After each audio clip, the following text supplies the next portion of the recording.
Okay, I'm going to call the Star City Council meeting to order. It is Tuesday, June 15th, 2021, 7:01 p.m. I'm going to have everybody please stand with us and do the Pledge of Allegiance. I pledge allegiance to the flag of the United States of America and to the republic for which it stands, one nation, under God, indivisible, with liberty and justice for all. Thank you. Tonight's invocation is by Bishop Aaron Warren of the Star's Second Ward. There you are. Welcome, Bishop. Is the microphone on? I hope It is. It is on. Okay. Go ahead. Thank you. Dear Heavenly Father, at the opening of this meeting, we bow our heads in reverence to Thee.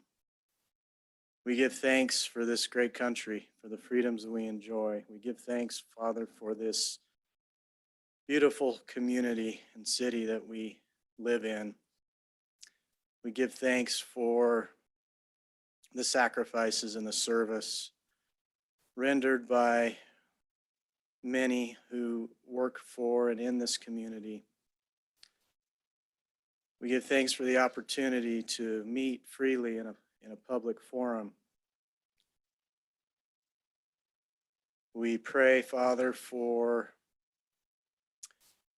a spirit of cooperation and respect. We pray for those that lead, that they will be mindful and of the needs of those that they serve, and that they will be blessed with wisdom in the decisions that they make. We pray for all those that participate, that they will be able to express their feelings and ideas in a respectful way and be heard in a respectful way. We pray for this great city and this great community, that it will be blessed now and in the future with prosperity, with safety, with comfort, and with a people who love and serve each other. Pray for Thy Spirit to rest upon this meeting, and do so in the name of Jesus Christ. Amen. Amen. Thank you. Roll call. Councilman Hershey, Present. Councilman Keys, Present. Mayor Chadwick, Here. Councilman Salmonson, Here. Council Member Nielsen. Present. And just for noting the record, Councilman Keys is participating remotely. Okay, public input sheet. Where is my staff at? Ryan? Do you want to grab that sheet for me? He might be out there putting up a TV.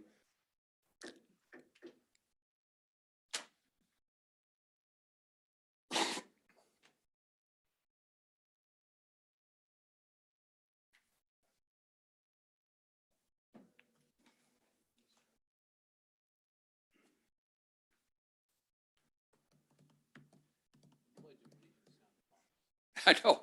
Yes. Did you hear Councilman Hershey said that Pledge of Allegiance was awesome? with so many It was people in here. awesome. It's fantastic. I just want, so I think a lot of you here to discuss or hear one item. I just want to make a few comments here real quick. The beer guys, we met with Matt and Whitney, the chief and I did, about a couple weeks ago, and had some great conversations and about the concerns that the public has brought up. And Matt and Whitney were very receptive of trying to fix those challenges that are over there. And even at Whitney's suggestion, she actually asked to meet with the chief, I think on a monthly basis, right, to see what kind of concerns may be out there. So I think we're well on our way on fixing some of the challenges that have been brought up on here. With that said, typically in our public input session, we don't discuss items that are currently on the agenda.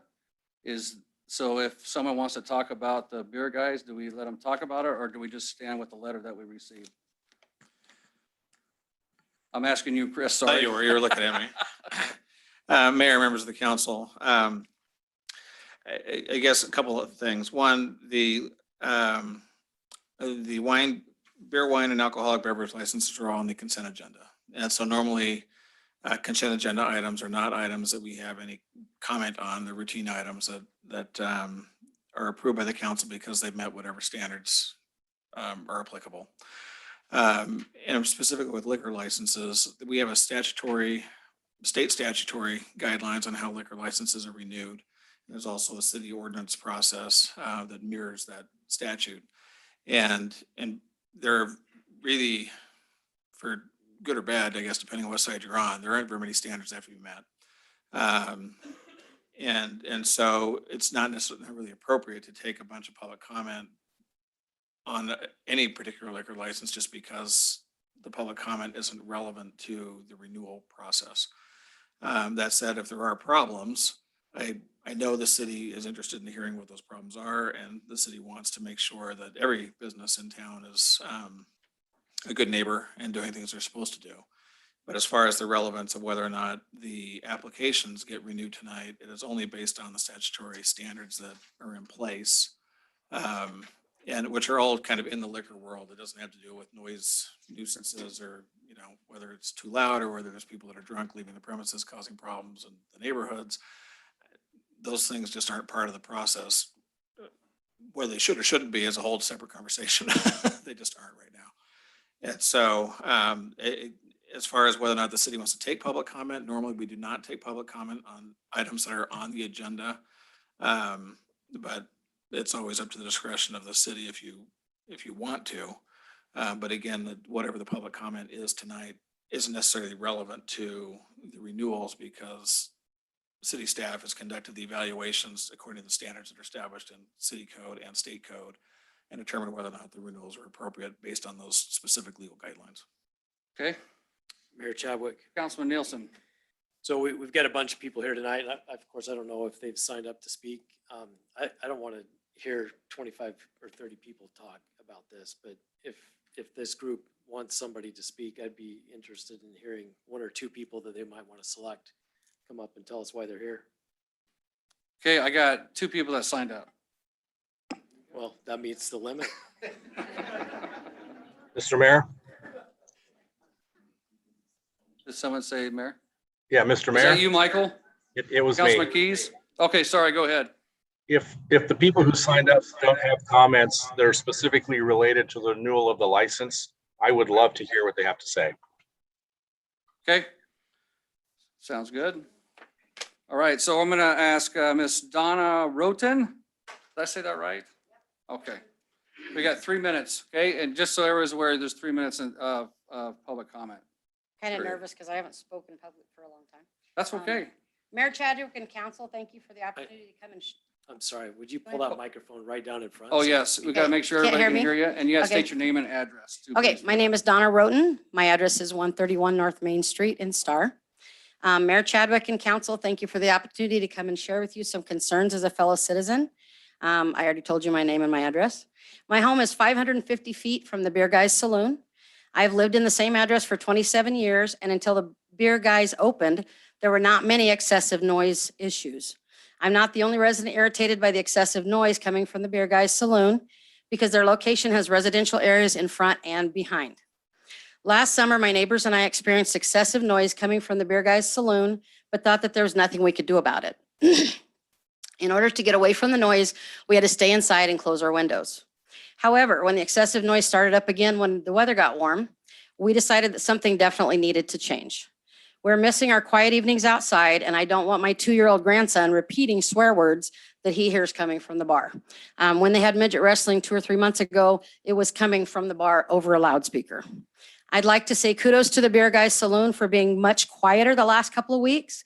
We need this to continue and to improve. In closing, I would like to say that there have been rumors going around town and on Facebook about citizens trying to shut down the bar or trying to interfere with them renewing their liquor license. That, however, is not my intent. What we as citizens of Star need is for the Beer Guys Saloon to be a small town bar which shows responsibility and respect for their residential neighbors. Thank you again for allowing me to share with you and for listening to my concerns.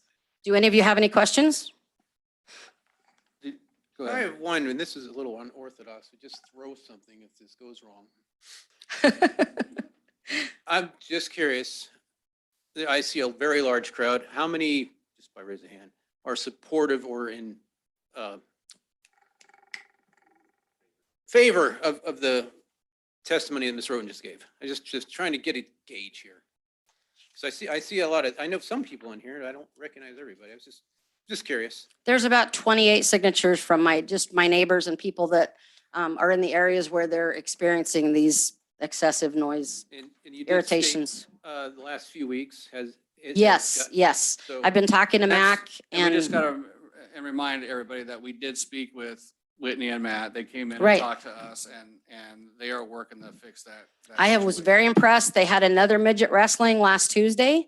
I was expecting to have what we had with the last one and we didn't. It was very quiet. I think we were the backup location, right, Matt? Yeah, we were. For the But I was wrestling. so surprised because there was not all the loud, every once in a while you hear this, when they were doing something, but we didn't hear all the announcing over the loudspeakers and all the swear words and the loud things that we had been hearing in the past. I was very impressed. So they're We making just an want effort. that to continue. Sure. Yes, And honestly, there's gonna be times where things are gonna happen and. right. I mean, they'll talk about it, Whitney and Matt and Chief. will talk Yep. about And I it. appreciate that you guys are working on that. That's awesome. Okay. Okay, Thank you. thank you. Thank you. Okay, the last one, Miss Linda Hallard? What is it? Holland.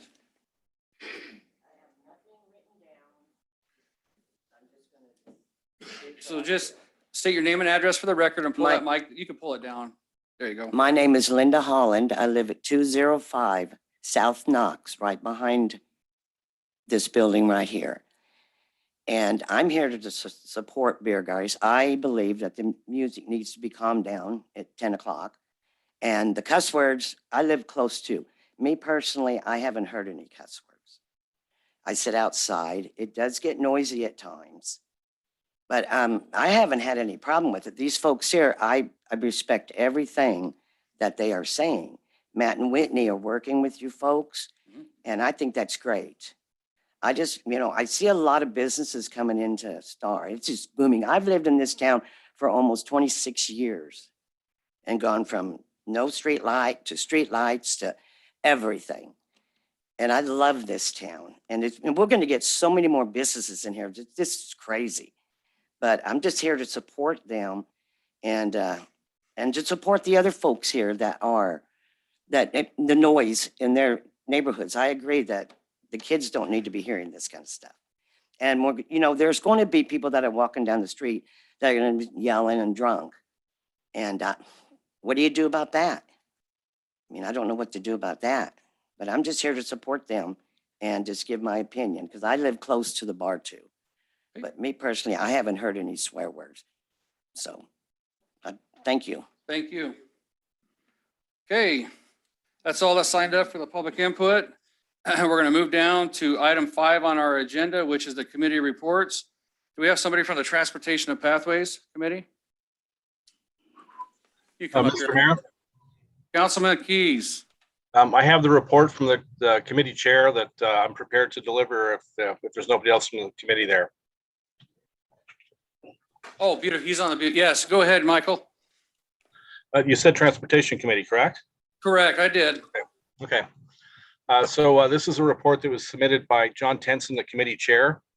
Item number 1, the committee has 2 new members, Mr. Steve Green, who's a retired transportation engineer, and Mr. Richard Gerard, who has 20 plus years in the transportation field and last served as the director of the Golden Gate Highway District in Wilder. Item number 2, on transportation specifically, we are waiting to hear back from ACHD on our integrated 5-year work plan requests. We have no other significant activity at this time. Item number 3, pathways. We are working on a master pathways plan, which involves inventorying existing pathways, walking the canals and ditches to identify possible future pathway routes, drafting map and pathway implementation recommendations, and we hope to finalize the map recommendations and schedule a work session with the mayor and the council to review late summer or early fall. Item number 4, Compass grant opportunities. 4 projects were identified and submitted. The first was a floating feather to Star Middle School pathways design. Second was Star Riverwalk pathway extension and paving evaluation. Third was the Star downtown parking study. and the fourth was the State Highway 44 sidewalk feasibility study. Compass reviewed applications on May 12th and May 26th, and as of the time this report was written, we have not yet heard back on the results of their review. Item number 5, the committee has formed 4 subcommittees. The first is the ACHD Citizen Advisory Committee, who is that subcommittee is chaired by Mr. John Turnipseed, and he does attend those ACHD meetings. The second subcommittee is the Pathways Committee, that is a subcommittee that is chaired by Mr. John Tenson. We have a Transportation Subcommittee that is co-chaired by Mr. Steve Green and Mr. Richard Gerard. And we have the fourth subcommittee, which is the Development Review Subcommittee, that's chaired by Chris Todd. Our next meeting will be July 7th at 9 a.m., I believe, in the council chambers, and it's open to the public or anybody else who wishes to attend from the city. Thank you. So I have a question for you, Councilman Keys. You there? You there? Yep, shoot. Okay, so you said on the master pathways plan, you're going to have that ready by late summer, early fall. Is that correct? Correct. And what the committee is looking at is developing a map similar to the ECAMP map that was adopted by the council earlier. And it will likely go through, as the ECAMP map did, one adoption by the council, and then we'll refine that as we move forward. But that's what we're looking to do, and to get that map then integrated into the comprehensive plan for the city. And we'll have a capital improvement plan with that we can reopen our park impact fee committee to try to include some of those items, correct? We'll have top line items to include in that budgeting request. We'll be relying on resources within the city and other resources to attach dollar values to them. Okay, thank you. Any questions of Councilman Keys? Okay, thank you. Okay. Parks, Art, and Beautification Committee. I think that's your committee.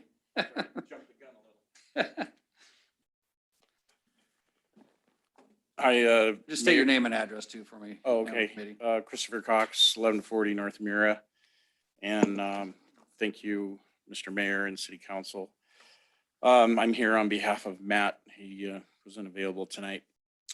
A couple of the items that we've been going on through as far as the mural update that he talked to you about in March or April, I believe it was. We pressure washed the side of the building, and tomorrow we are going to paint it. Oh, good. It's going to be hot, but we're going to paint it anyway. So we're going to be painting that tomorrow, hopefully put the first coat on. The comprehensive plan, the committee is still reviewing all the comprehensive plan to make the adjustments to the parks. The committee is going to be involved in the 4th of July parade. We've already got tractor and trailer, et cetera, set up. The stoplight boxes, which he previously talked to the council about. Moving forward on that, we are looking for some input on artwork, or people putting out ideas for the artwork. Wasn't that where we were at on that? Yes. Okay. We're working on a call for artists. Right. And so there'll be information coming out to the public, and if they want to submit art, then they, Right. there'll be a formal process for submission. Right. And there was a recommendation that was made about having some exercise equipment installed at the new dog park and a section over there. So we were going to try and talk about that. And So like peoples or dogs? yeah, people's. Oh, Kind of give something for them to do while their dogs are out entertaining themselves. The life preserver program, which was previously discussed, they're ready to begin install life preservers at the areas in the ponds that we identified by the subdivisions. And need some guidance on the process of the installation. But okay. and I'm currently working with Jacob, city clerk, on the packet in, packet out program. We've got signs ordered that are going to be installed and put down at the Riverwalk. And we're working on getting hooked up with a vendor to get the bags. And we're also working on the park ranger program, the volunteer park ranger program. So that's kind of work in progress for both those projects. And I think that's it. Very good. Any questions? Mayor Chadwick, Yes, ma'am. what is the process for the life preservers? Do you order those? So I or- need to, yeah, we're gonna get them ordered. So everybody's aware, Firehouse Subs, Justin Ivan May, the owner of Firehouse Subs, actually came through for us and got us $6,000 in donations to buy these units. And so we'll get them ordered, and then we'll get them installed. Hey. So can I have them come up here and talk? Yeah, come here. You gotta come up here, though. You can't just yell it back there because I got people's online. Chris, Mr. Cox, you can stay up here real quick. I didn't mean to interrupt. I was just a clarification. Where are the PDFs going? The Or personal. the PFDs, yes. Okay, we'll clarify. That's gonna go on the pond areas in several of the neighborhoods that we have identified. The little bridge abutment over here where everybody always goes swimming. We can definitely put some over there too. Yeah, That might be Yeah. a good, okay, that's where a bunch of kids go. thank you. Okay, so does that answer your question? Yes, thank you. All right, thank you. Okay. All right, now you go back. All right, we're gonna go to the Historical Committee. What's new in history, Chip? On this day in history, a city council meeting took place. My name's Chip Sitton. I live at 1095 North Culver Creek Place. And the Star Historical Committee has met twice so far. The initial assignments that we've kind of assigned to ourselves include the collection of oral histories from people that have lived here for quite some time. We want to get that done sooner rather than later. And that'll involve getting video and some transcription equipment that we can use to conduct these interviews. We would probably start with the oldest people first, just because we want to make sure that we get as many oral histories as possible. So that's one key assignment for the committee. Building identification is another one. There have been several different buildings around town that are notable, and some may be on the National Historic Registry. So we want to get those identified and get the stories behind those.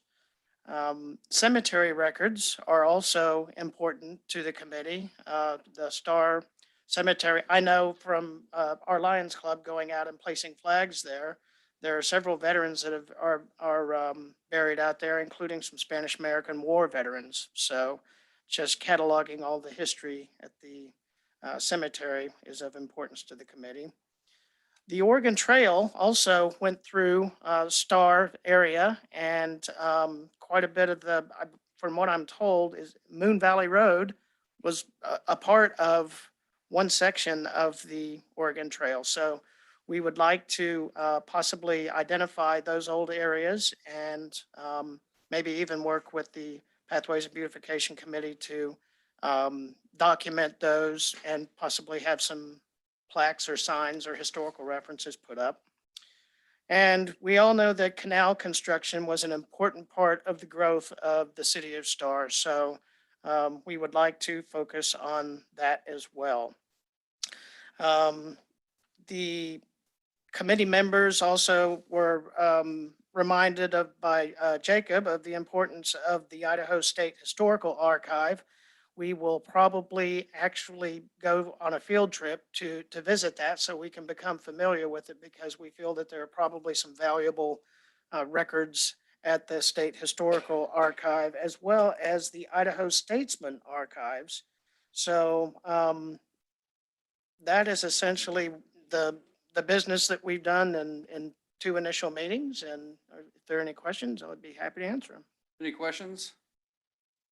Cool, thank you, sir. All right, thank you. This is a new committee we started up. We've had just a couple meetings here over the last couple months because I think it's important that we get some preservation of Star's history. Right. I over mean, a period of we've time. just talked about going big and maybe even doing a museum, but that's, I think, a little farther in the future. All right, we we have anybody here for the Mayor's Youth Council? You come up here. And he's got a great shirt on. I love it.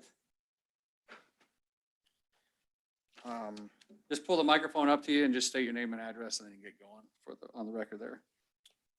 My name is Jack Bodmer.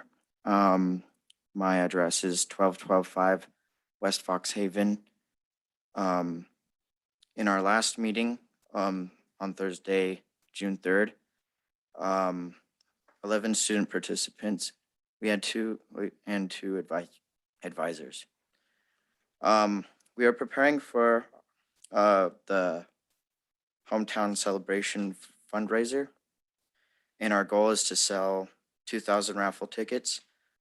So far we've sold 107 for 414, and we will be selling in markets, the concerts, and many businesses throughout the month.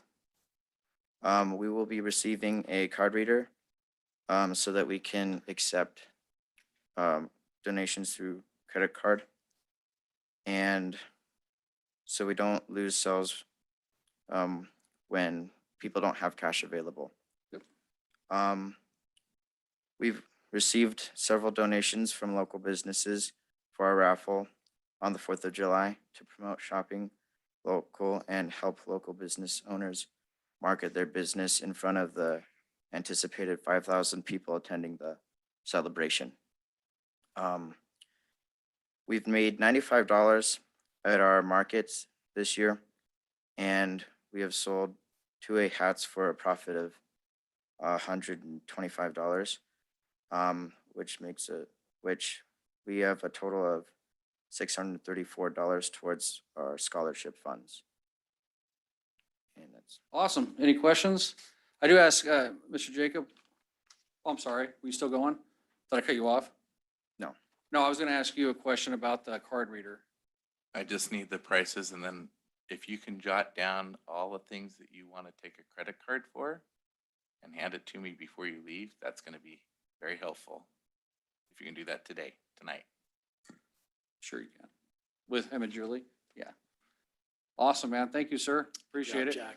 So if anybody wants a Star Idaho Second Amendment hat, they're going to be selling those hats out there as well. As you are aware, a year ago, we became the first Second Amendment sanctuary city in the state of Idaho. So, and all that money that gets raised is going to the Mayor's Youth Scholarship Fund, which we'll talk about some of that at the end here. Okay, so I'm going to talk about activities. Miss Dana is out gallivanting the ocean, I think. So she sent me a little text here. So she just said, as far as activities committee goes, just kind of reiterate here, the Mayor's Youth Council will be selling raffle tickets and t-shirts at Ridley's, the Merc, and the Saturday Market. Some of the prizes are Traeger grills, Hamilton tickets at the Broadway show there, Brad Paisley signed guitar from Steve's Auto Care. She really wants to get some local businesses to provide some awesome raffle prizes, or a kids booth on either Saturday, Sunday, or both. Registration for the fun run is open, and this is my thing. Anybody that tries to put fun in run is crazy. Accepting parade applications right now. We do have a $1,000 grand prize to the fan favorite float this year, which is kind of cool. Southwest Idaho Business Alliance will be hosting a Saturday market at the Riverwalk Park on that Saturday, July 3rd during the luncheon until 3 p.m. There's details, registration links, applications, and contact information is all on the city website at www.staridaho.org/hometown.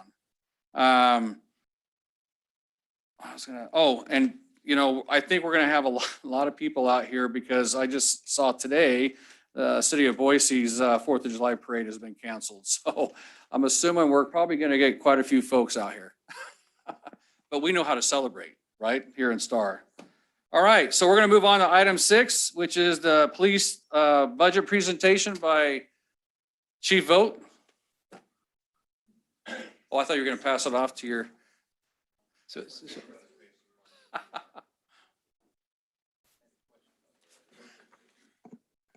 Good evening, Mayor. May I approach? Yes, sir. don't fall for that. I've ridden in the back of his You have a vehicle warrant? twice now. I've also been in the county lockup twice now, but both were actually very innocent things, and we'll leave it at just that.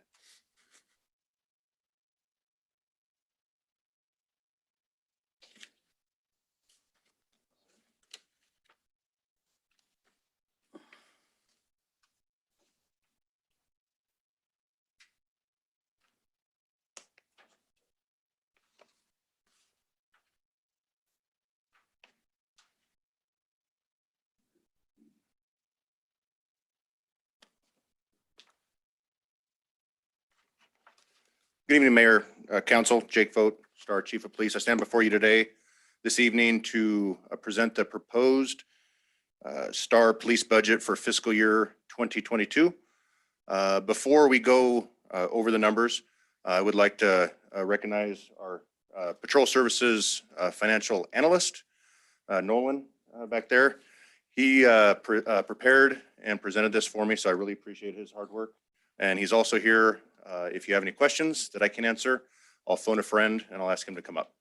So before we go into the numbers, I do want to remind the council from as years before, there are two variables that I can't speak about yet because those variables are set by the county commissioners during countywide budget deliberation. And those two variables are COLA and any potential medical insurance increase.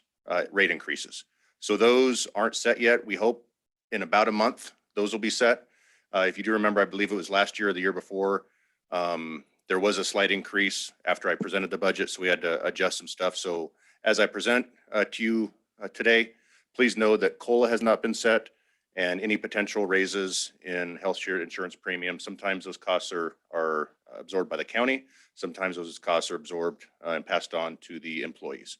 So as we go forward, I do want to kind of do a review of where we are now and what I'm proposing for next year, for fiscal year 2022. So as a reminder, currently we have 9 officers here in Star. We have 6 patrol officers, 2 detectives. One is a property detective, the other is a persons detective, and then myself. So we have a total of 9.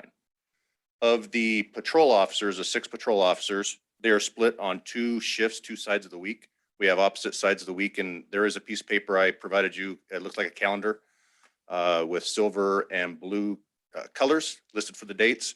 That's a visual that we use to show who's on duty, who's off duty. It's split up into a blue team and a silver team.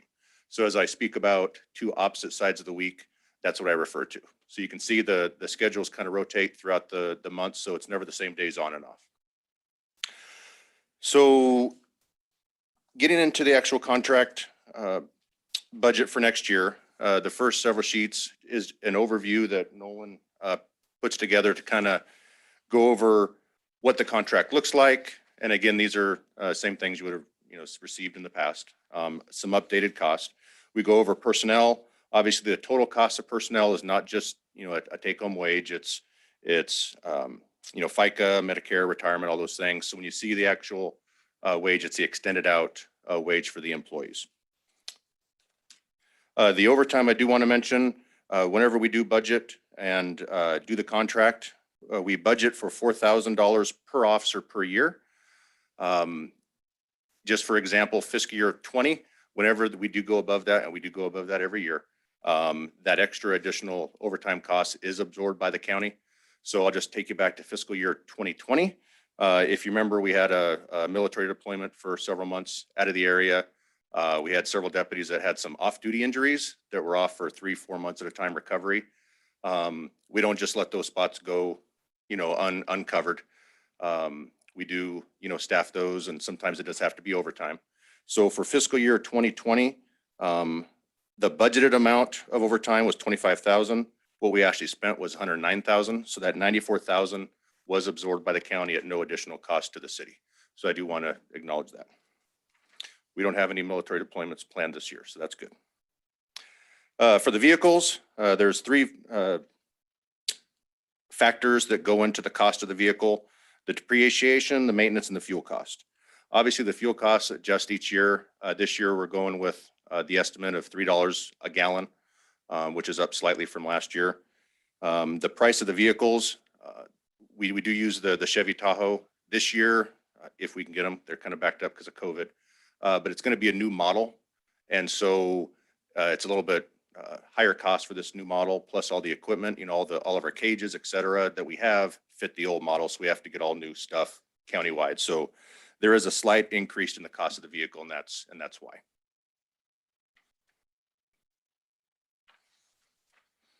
The next page just deals with the equipment.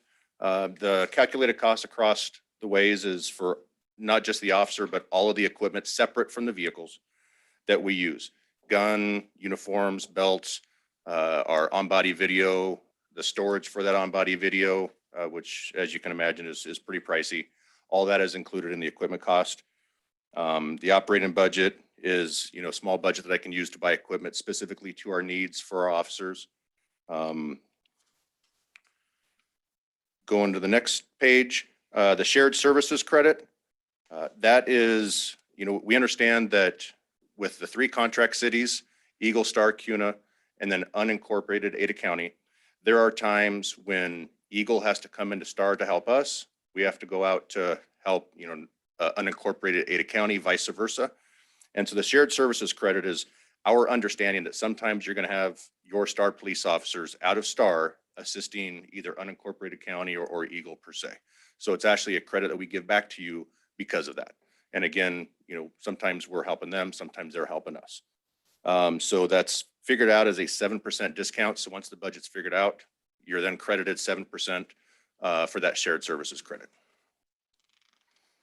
And then the last page there, or the last part of that page, is, you know, the additional benefits provided to the contract cities at no additional cost. Obviously, the administrative support, HR, all our hiring goes through the county, so the city doesn't have to worry about any of the hiring process, those types of things. Unfortunately, in our business, sometimes bad things happen. And when bad things happen, we need additional resources like SWAT teams, narcotics teams, additional detectives, additional patrol resources. So all those SWAT teams, specialized teams are included at no additional cost to the city. You know, we recently have used all or most of those, unfortunately. So that brings to the very last page. As you can see, the proposed budget, and again, I can't speak to the COLA, what it will be, but that last page shows what it would be if it was a 3% COLA. And so there's 3 columns listed. There's base, which basically means if we don't increase anybody for this fiscal year 2022, and we keep it as it is last year, that's what that would look like. What I am proposing, though, is to add 2, and I'll get into the reasons. I'm proposing to add 2 additional patrol deputies, which also includes 1 vehicle because they share, they're on opposite sides of the week. They'll be sharing that vehicle. So the second column is what I'm actually proposing. The third column would be an additional 2 deputies plus a full-time administrative assistant. That's just to kind of get the numbers out there so the council can see that for possible future. One thing that's kind of bugged me since I've been here is we don't have someone at the Star substation Monday through Friday, 8 to 5 to answer simple questions for citizens, those types of things. It bugs me that we still have a buzzer. If we're there and we can answer the doorbell, if not, we can't. We have the sign there that says, if you need, you know, contact, please contact our dispatch. The other contracts do have an administrative assistant that does help with those questions, those citizen, you know, service-oriented situations. And so moving forward, that is one thing I would like the council and the mayor to start thinking about, is getting us that, because just from a simple customer service standpoint, I know it's very frustrating for the citizens to come, need to speak to an officer, just a simple question, and we're not able to help that if we're not there. So I do have 3 pages that are stapled together. Those are the just for examples, the 1%, 2%, 3% COLA, what it would look like. And so for going off of the 3% COLA, and again, I can't say that's what it will be, but just for presentation purposes, the current budget for last year was $1,169,411. That's what it was last year. And we also included an increase in a detective position last year. The proposed budget going forward for 2022 starts at $1,564,568.60. We minus the 7% shared services contract, which is $109,000. That reduces us down to $1,455,048.80. So that's the budget that I am presenting to the city today for a fiscal year 2022. And then there's also below on that page, you can see the breakdown again of the extended out wages, including benefits and et cetera.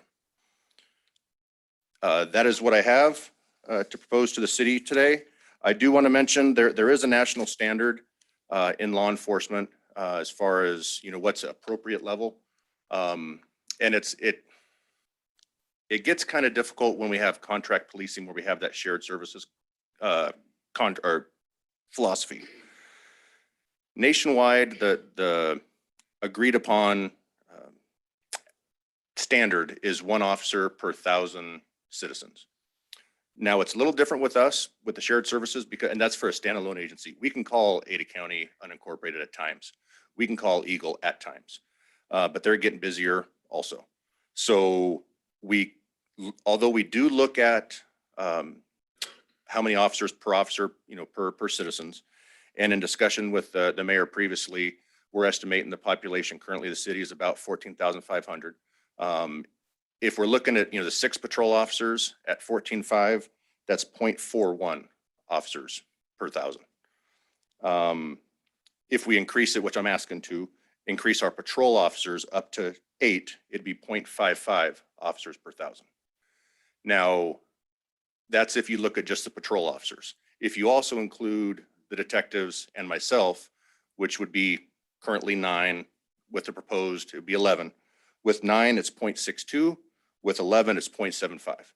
So whether you include myself and the 2 detectives or not, we're still far below the 1 per 1,000. So this gets us up there. This gets us closer. And, you know, as I sit in these meetings, you know, I hear all the proposals for developments, proposals for, you know, stores, proposals for commercial. All those things increase things. They increase traffic. They increase, you know, potentially crimes.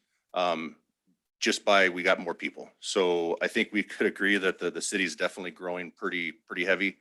Public safety, I don't think is something that we want to roll the dice on and gamble and hope we stay ahead. I think we should be proactive and try and stay, you know, up with it the best we can. So that is what I am proposing, and I stand for any questions. Yeah, Chief, Yes, sir. when it comes to your 1 per 1,000 statistic, was that including things like detectives, chiefs, sergeants, or is that like patrol officer to 1,000 people? So I did it both ways. If I'm looking at just patrol officers, which currently we have 6. Oh, not, I know your numbers, but when Yeah. you gave the about 1,000 to 1. standard. The national standard. It depends on what agency you look at. Okay. Some agencies look at just the call takers, just the men and women that are responding to the calls for service. Other agencies include detectives and command staff. So it kind of, that's why I wanted to give both. I see. Yeah. And also, as our city grows, would you say, best to your knowledge, that our crime rate per capita is about the same, higher or lower per capita? I don't have that information in front of me. What I can tell you is our types. So I can't really tell you numbers as far as 2030, but what I can tell you is the types of calls we're going to are more violent, are take longer time to safely deal with it. We have barricade subjects, we have those types of things. So just for example, a domestic violence call. Years past, domestic violence call, we go there, we investigate it, you know, if an arrest, you know, is needed, we make it. Now we have suspects barricading up, arming themselves. And so it's hard to tell by looking at numbers of call types. I look at man hours used to deal with those call types. I hope that answers your question. Actually, And it does. It really helps. I can tell you that we have increased the length and time it takes with us to safely deal with those things. With the proposal for the 2 additional patrol officers, again, we have 3 on each side of the week currently Our day shift goes from 6 in the morning to 4:45 in the afternoon. Swing shift starts at 3:15, goes to 2 in the morning. And then our graveyard officer starts at 7:45 at night and goes to 6:30 in the morning. They're 10-hour and 10-hour and 45-minute shifts. So there's often times when we only have one officer on, and these calls that we're going to more often require at least two officers to safely respond to. So my proposal with this is, with the additional 2 officers, 1 on each side of the week, I'm able to lessen the time when there's just 1 star patrol officer here. Currently, we're annexing into Canyon County. We already have, but now we're starting to actually build the homes. That's going to cause calls for service over there. If an officer were to make an arrest in Canyon County, they do have to transport that suspect to the Canyon County jail. So I'm just guessing easily an hour and a half, that deputy's going to be out of the city for driving, processing, driving back. When it's one of those times when we only have 1 officer on currently, the city's lacking coverage. County, unincorporated county does come in when they can, but the patrol officer that can come in from Ada County to help in Star also is responsible for Hidden Springs, Avamore. He or she could be spread out quite a ways. And so this will, not only are we going to the calls for service more often that require 2 officers, and I'm trying to shorten that gap, but also when we do have those arrests and the officers are out of the area, we still have at least 1 officer, more often than now. Mayor Chadwick. Councilman Nielsen? Thank you, Chief. Appreciate your report tonight. In years past, you've provided some statistics such as the number of calls per officer, and you indicated that those calls are getting longer. It would be interesting, and I think useful to the council as we consider what are appropriate levels of service, and how to manage the city within appropriate levels of service. If we could understand, not just this statistic of 1 officer per 1,000 people, but given the duration of these calls and the number of calls you're getting, how many officers per call, given that all that relevant information, is really a staffing level that's adequate for the city of Star. Maybe that helps us to get a little more specific about what we're looking at here, rather than kind of a national average that varies by how they do that. So do you think that would be possible to? Yes, Councilman. We can do that. I did provide some basic numbers that the mayor does have, and I did not bring that sheet with me. So Do you want me to speak to it, or do you yes, want to speak to it? Or? You can, Mayor. So I asked them to go back and give us total calls for service as far back as they could, and they can go back to 2018. This is 18, 19, and 20. Yeah, so 2018, fiscal year 2018, the average calls per deputy per year was 943. In 2019, the average calls per deputy per year was 1,348.6. In fiscal year 2020, the average calls per deputy per year is up to 1,526.1. 1,500. 26.1. And that's just the 6 patrol officers. That's That just does the not 6 include patrol deputies. the Correct. calls. And I typically, work Monday through Friday, daytime hours. When I am here, I obviously do respond to assist the day shift officer if he or she's on a 2-person call. And so that doesn't include the calls I've gone on. Our 2 detectives are kind of hybrid detectives. They're not just suit and tie detectives sit in the office. They also do still respond out and assist on things. And so it doesn't include them either in those numbers. That's just the 6 patrol officers. If we need to break it down further, more detailed, I can certainly ask our data analytics folks to do that. I just don't have that with me today. Mayor, may I continue? Yes, sir. And can you pull that microphone closer, because for some reason it's not going out very clear. Thank you. Is that better? Yes, sir. All right. Chief, you've included in here, sorry, I'm trying to figure out where it went. Just a question related to equipment. You've listed some equipment in here, including your safety vests, things like that. Is there any equipment that you feel is not in use today that would be of service to you and our police force? Councilman, that's a good question. Thank you for asking. I think we're pretty good right now. I can't think of anything offhand. besides what we already have, we're pretty well equipped. We really are. I can't think of anything else. Okay, thank you. That's all, Mayor. Okay, any further questions of Chief? Mayor Chadwick. Councilwoman Solomon? Thank you for your presentation. I may have missed it. Regarding your recommendation of adding 2 deputies, is that because so that 2 can be on at the same time, or because it's at 24-hour that coverage? Is that? So why? yes, Councilwoman, thank you for asking.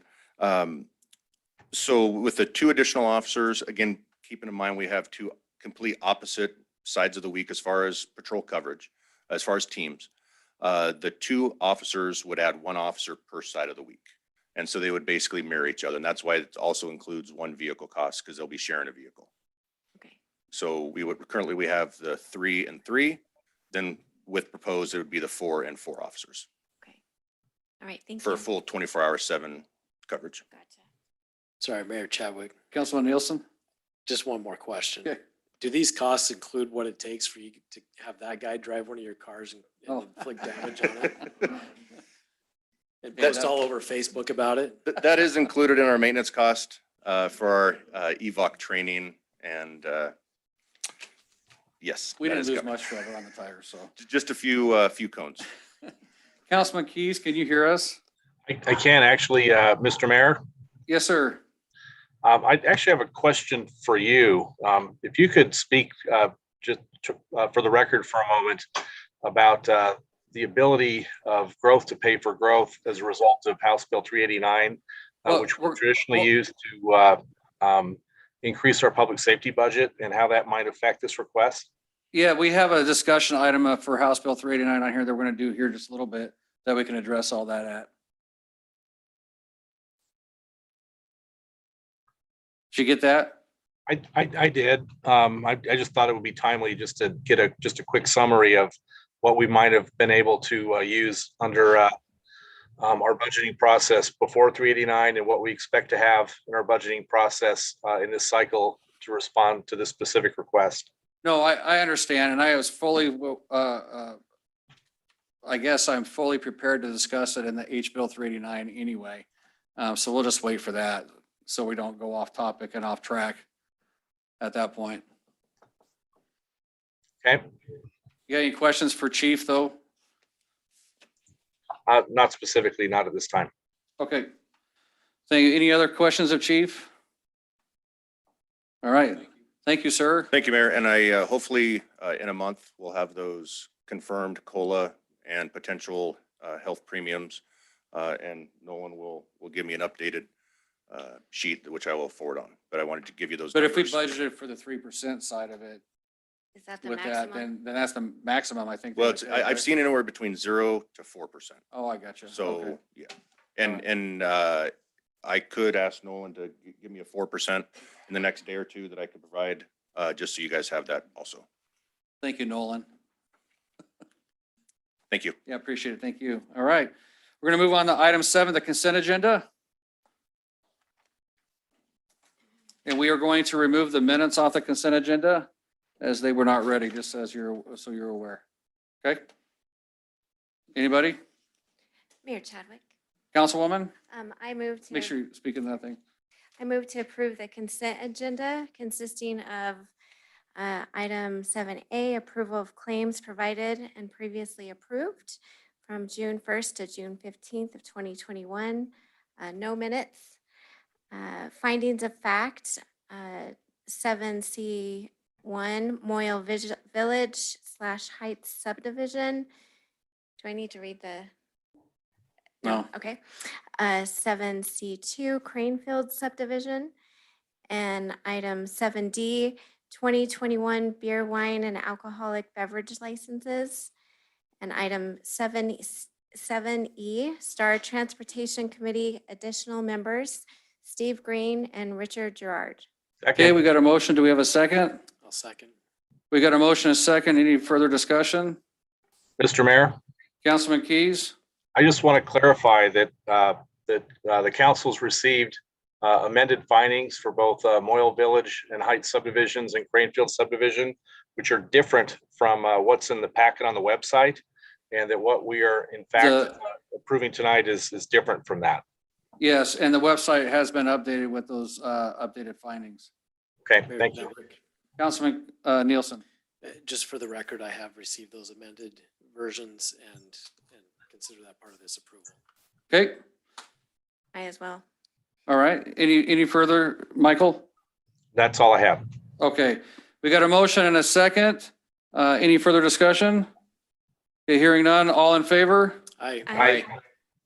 Okay, we get Mike, Councilman Keys with an aye. Is that correct? Okay, Yes, aye. all right, thank you. Hi. Okay, we're gonna move on to item 8A, the public hearing for the annexation of Stonebriar subdivision. I'm gonna just real quick here, for people to understand the public hearing process. You need to sign up to speak for the public hearing on one of the sheets that's out there in the back. I will open up the public hearing. I'm gonna ask the council if they have any ex parte contact or communication regarding that. The applicants have up to 20 minutes to present their project. The council can ask the applicants and questions and staff questions. We'll have public testimony, 3 minutes per person. And for those in favor of the project, those against it, and those who are neither for or against it. The council can ask the individual speaking follow-up questions that do not count towards their 3 minutes. The applicant has a rebuttal time of about 10 minutes. The council can ask staff and applicant more questions. I will then close the public hearing. And the council will deliberate. And there will be a motion made to either approve of conditions, deny, or table application to a date certain in the future. Okay? Mr. Mayor, Who said, Mr.? Yes. before you open that public hearing, would you like to announce the 3 public hearings that we're tabling, That's on the bottom. just in case folks are here waiting? for Okay, so those? we're going to actually, yeah, we're gonna table, if you guys look at item 9A, we're gonna be tabling the Rivermore subdivision. We're gonna table item 9B, East River Ranch subdivision, and 9C, the Landon Village subdivision. And we're gonna have to establish those dates when we get down there, when we have a discussion about that, okay? Okay. All right. So I'm gonna open the public hearing for the Stonebriar subdivision annexation. I'm gonna ask the council, do they have any ex parte communication or contact? None. None. None, Mr. Mayor. Okay, hearing none from all 4.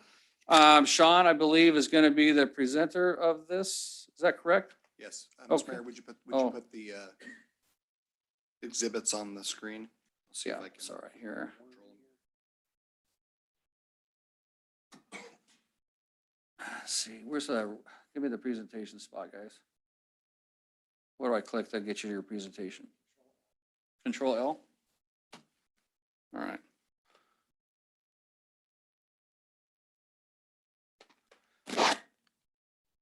Okay, you good? Mr. Mayor and Council, I'm going to give a brief summary of the application.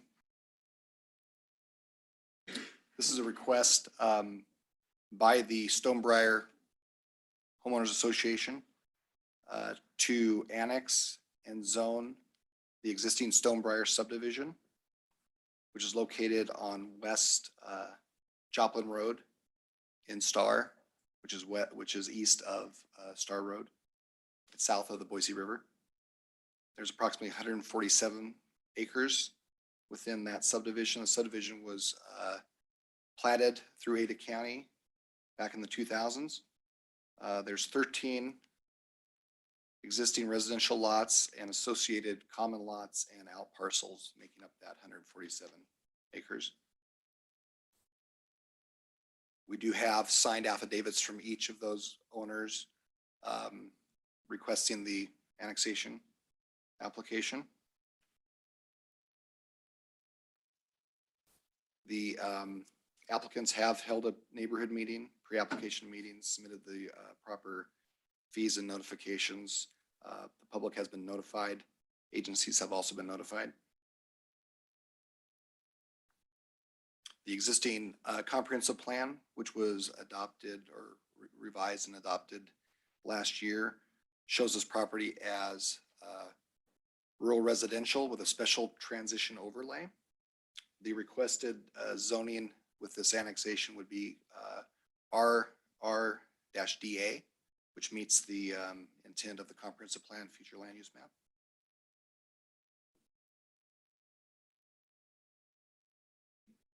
As this is a rezone, there will be no conditions of approval. However, there is a development agreement that will be attached to the approval. That development agreement may contain any conditions that the council so desires to place on it, or that the applicants may want to include in that development agreement with the annexation of this property or these properties. And I'll stand for any questions. Any questions of staff? Mayor Chadwick. Did you, I can wait. hang on a second, Chris? I just had one question that as you look at the map, people realize that to annex, one of the conditions of annexation is you have to be contiguous, right? And when you look at the map, it doesn't look like the red line at the top is contiguous with our city limits. And so I was just wondering if staff could just explain, just for the people here looking at the map, how we reach, how we satisfy the contiguous when we're looking at a river and where the map doesn't look like it touches. Yeah, that's a very good question. So, Mr. Mayor and Council, and for the audience, although the city limits are in this shaded area, which is the Heron River subdivision, the right-of-way, I guess, of the river makes this property, which is outlined in red, contiguous to the city limits, thereby allowing us the annexation pathway we need. Answer your question or your statement? Okay, any further questions? Councilman Nielsen, did you have a question? Yes, thank you. Okay, You mentioned that for the development agreement, any conditions we may want to apply or that the applicant may want to apply. Has the applicant requested any conditions or any additions to the development agreement? Mr. Mayor and Councilmember Nielsen, they have not in writing. There's a few of them that are here tonight that will testify. You got to keep in mind that will you pull your microphone up a little you bit? have to keep in mind that the annexing of this subdivision, you're kind of taking the properties in as is, so to speak. It's like if you're buying a car that's got you're just taking it in as is. You're not And so- suggesting this is a used car subdivision? No. Okay. This is far above Just that. making sure. Yeah, no, this is an upgrade. But items such as private road, private gates,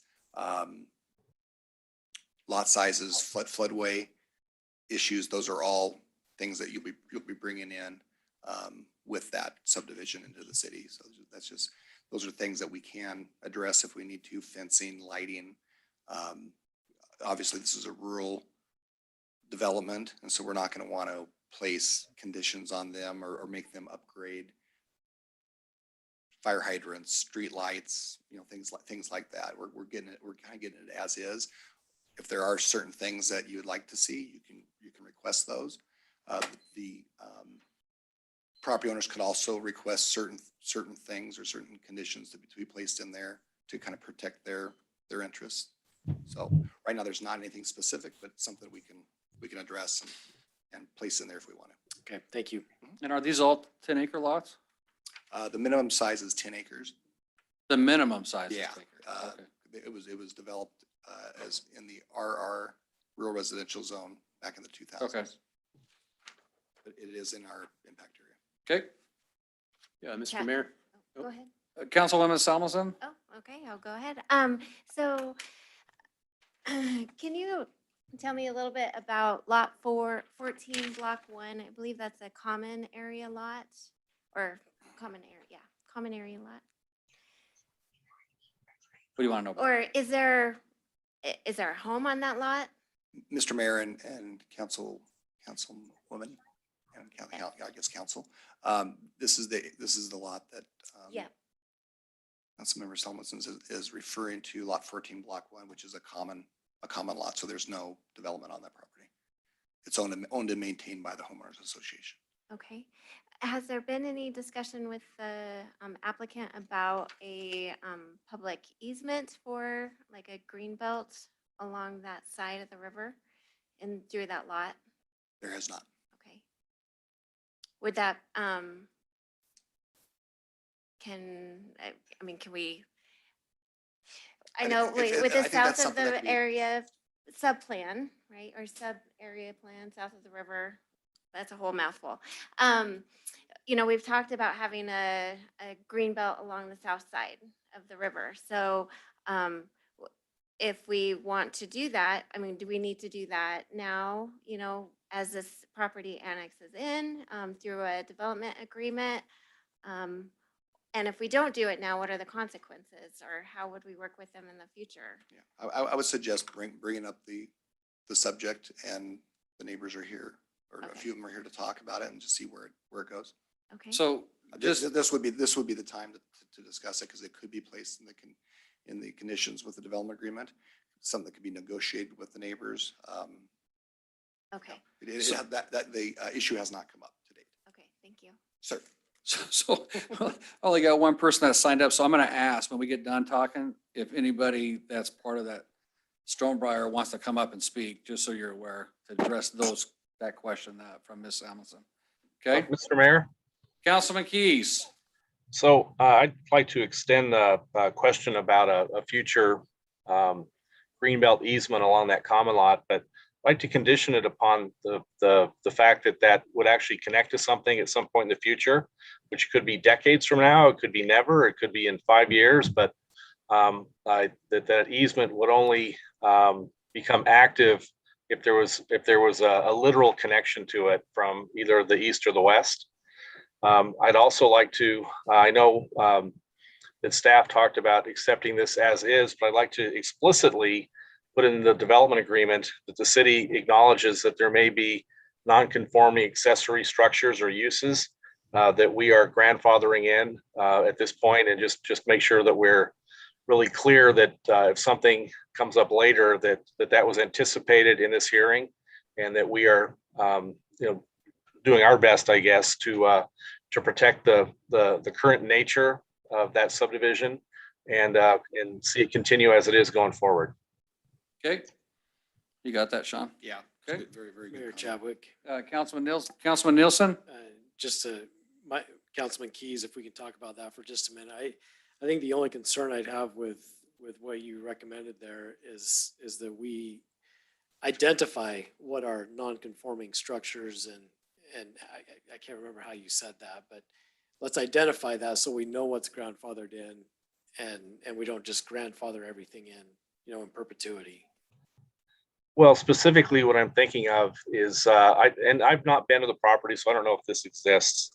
But if there were, for instance, a second residential structure on one of those lots, that's something that would not be allowed in our current code. But if they built, I think what's commonly called a mother-in-law structure under county codes, that we would accept that as something that's being allowed under this development agreement in this application. That's the type of thing I'm looking at.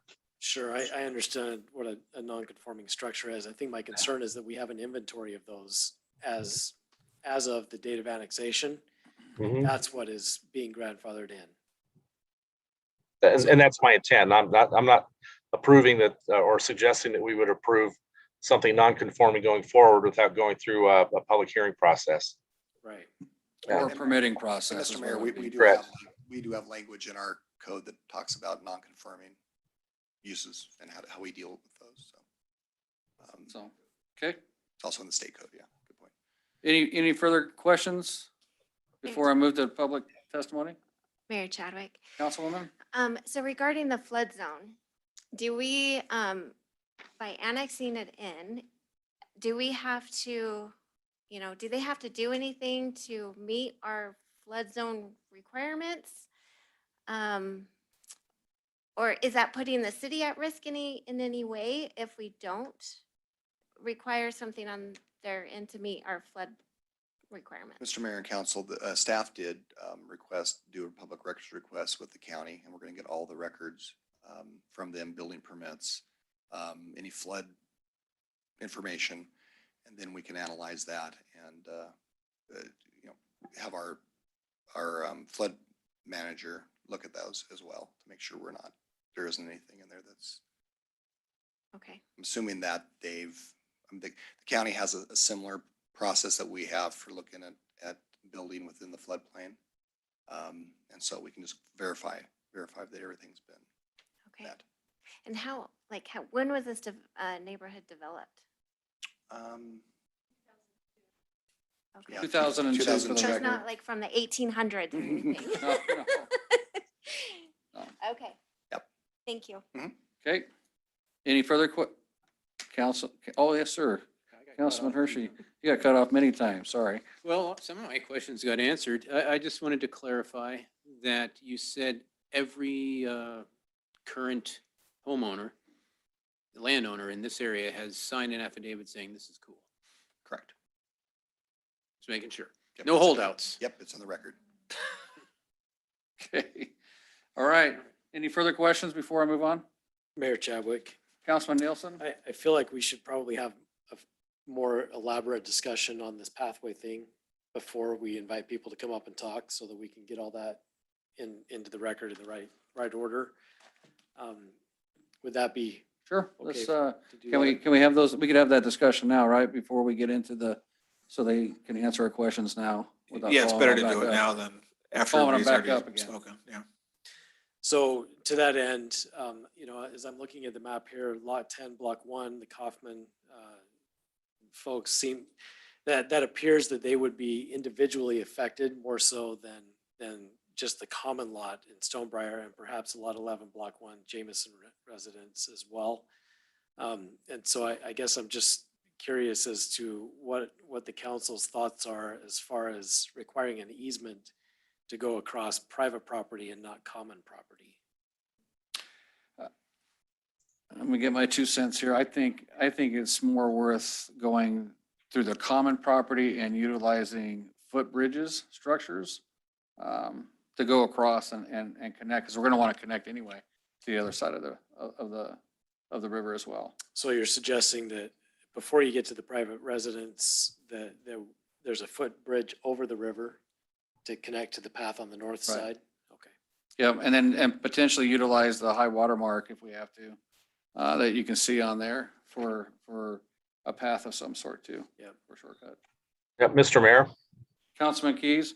Yeah, I would not be supportive of requiring an easement across the Kaufman property as a condition of this approval, unless he wanted to offer it.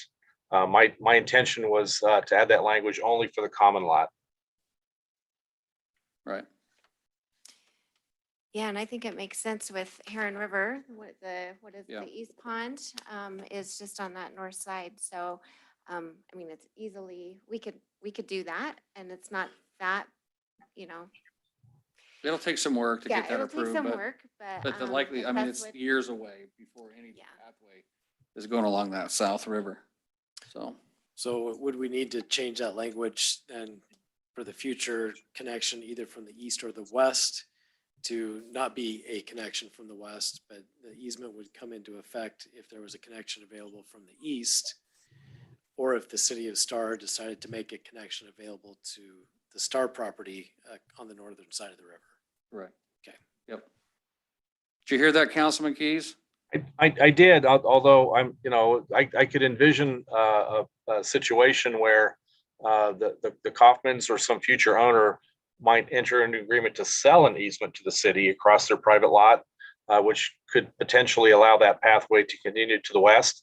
Now, again, I'm not, certainly nothing I would want to condition it on, but I can envision that potential exists. Okay. All right. Any further comments about that pathway? So I would envision, how wide is the current greenbelt, like in Boise? Is that like 10 feet. 10 feet? I think it's 10 feet. So would like a 12-foot easement be adequate? Or do we need it a little bit wider? If it's just for traveling purposes, I Yeah, think 12 just feet for, is fine. yeah, okay. But you're gonna have to probably condition it with probably some sort of fencing and things like that, and say private property to prevent people from walking across, right? Yep. Okay. Anything else? I'm gonna. No? Go for it. Oh, okay, I thought you were hitting your button. All right. So I'm gonna go to the public testimony now. Right now we have Kevin Amar who signed up. Are you here, Kevin? Did you want to speak? You didn't say if you wanted to, but I'm going to ask everybody that's part of that subdivision there if they want to speak. My name's Kevin Amar, 1580 West Cayuse Creek Drive in Meridian. I'm not actually part of the subdivision. I'm just a neighbor supporting them in their quest for annexation. Okay. So just here in support. He's in support. Very good. Thank you. All right.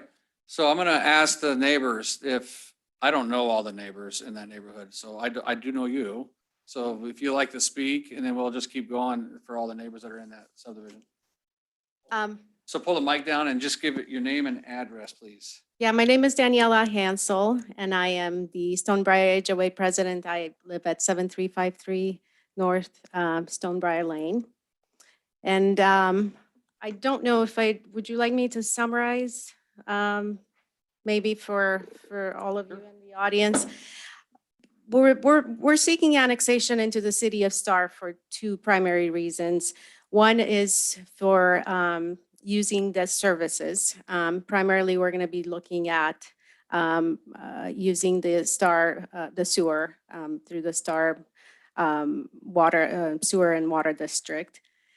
And secondly, we really love the city of Star, so we want to share in the vision of the development, the comprehensive plan that you have shared with us.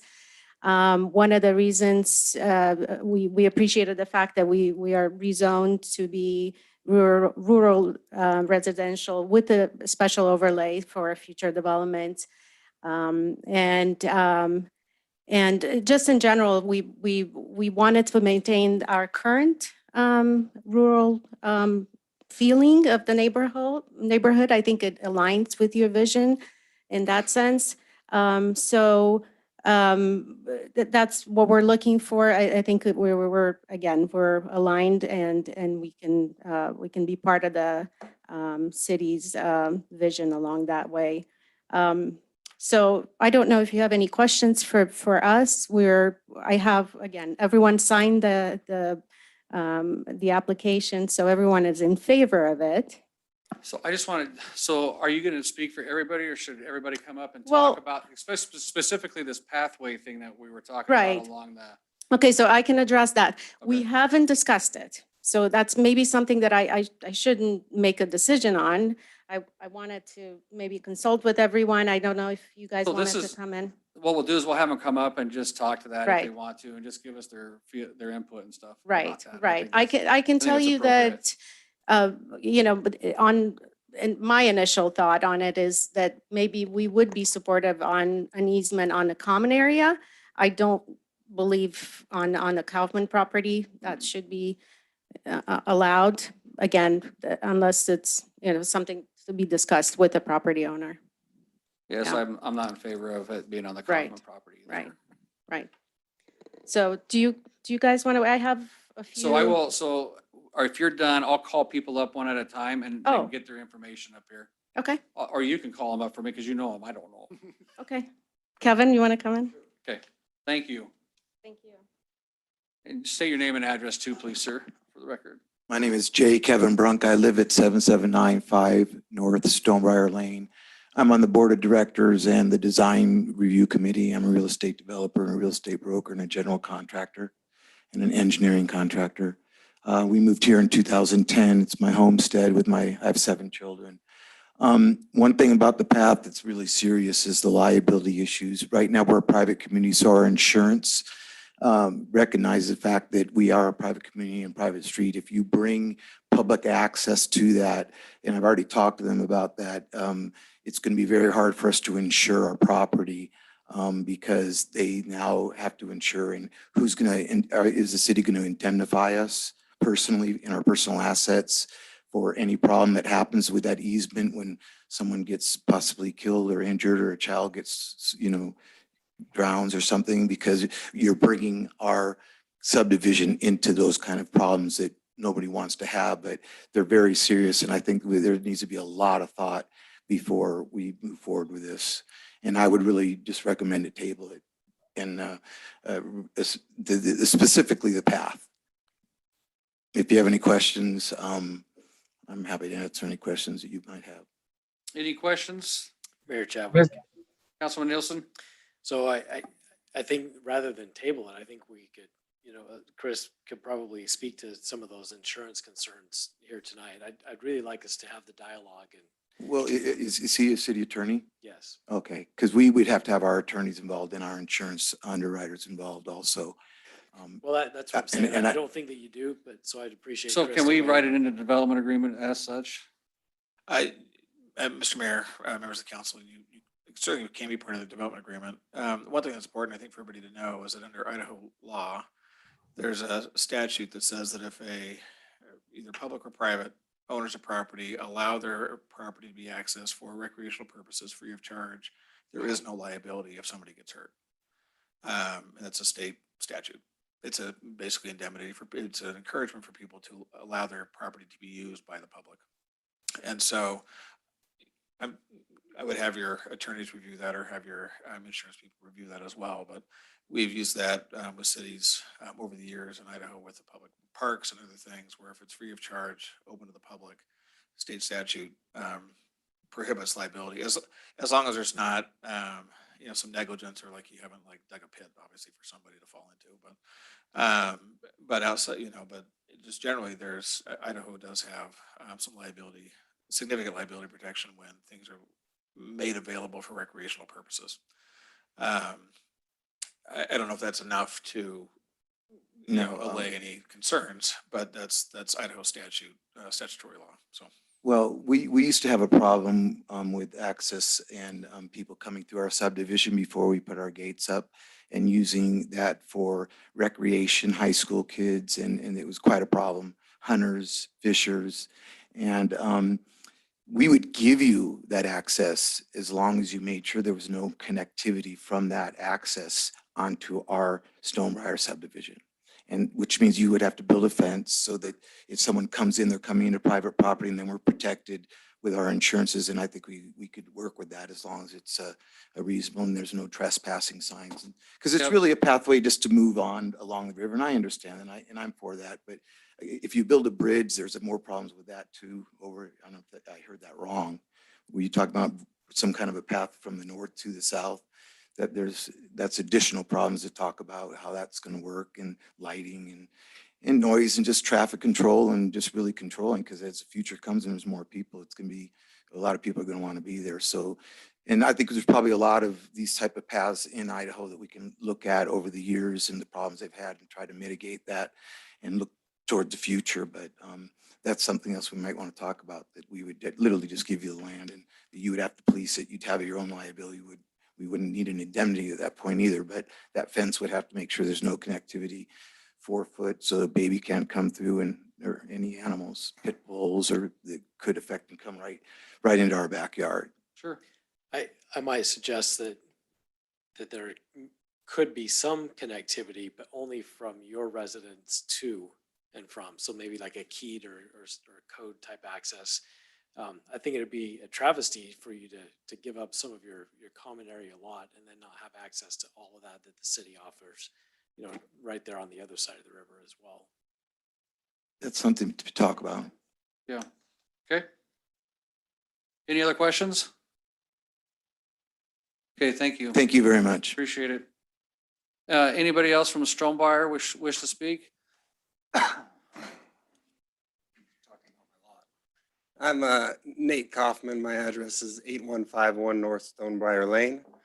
So yes, do own that lot that touches the water there. And yeah, we have not talked about this as far as an easement yet, or as far as any kind of pathway on the south. So I guess I haven't really thought about it as much, but obviously open talking, whatever. We can talk, but I think most of us here are in favor of not providing something through your property. You can say all of us. Okay, all of I it. don't wanna asked the speak for question because I everybody. was curious, not because I was interested. Right. Unless So- that was something you wanted to offer, like Councilman Keys said, if we wanted to purchase, because I mean, a bridge is expensive and all of that. And so if you wanted to look at that option, I think that we would be more than willing to look at it as well. But we don't want, to force you into it, so. Mr. Mayor and Council, once we get past this and we start designing a condition, one suggestion would be to have the easement along the river, stop at Mr. Kaufman's property, and then at some future date, we can negotiate with Mr. Kaufman Yep, if he's separately. interested in Yep. in a future, but If you have, want have to. the easement go from basically all along the common area. That way we don't miss out on any opportunities, whether it's Mr. Kaufman, folks to the east, or anything else. Then I think that would make him happy. And then if he wants to sell a piece to the city, or we can negotiate later on, that can happen. Okay, Good. you're good with that? I'm good. All right, sir. Thank you. Appreciate it. Anybody else from Stonebriar? I think that's it. That's it. That's all? Okay, all right. You want to get up and say anything else? Yeah, so will we have a chance to see the amended?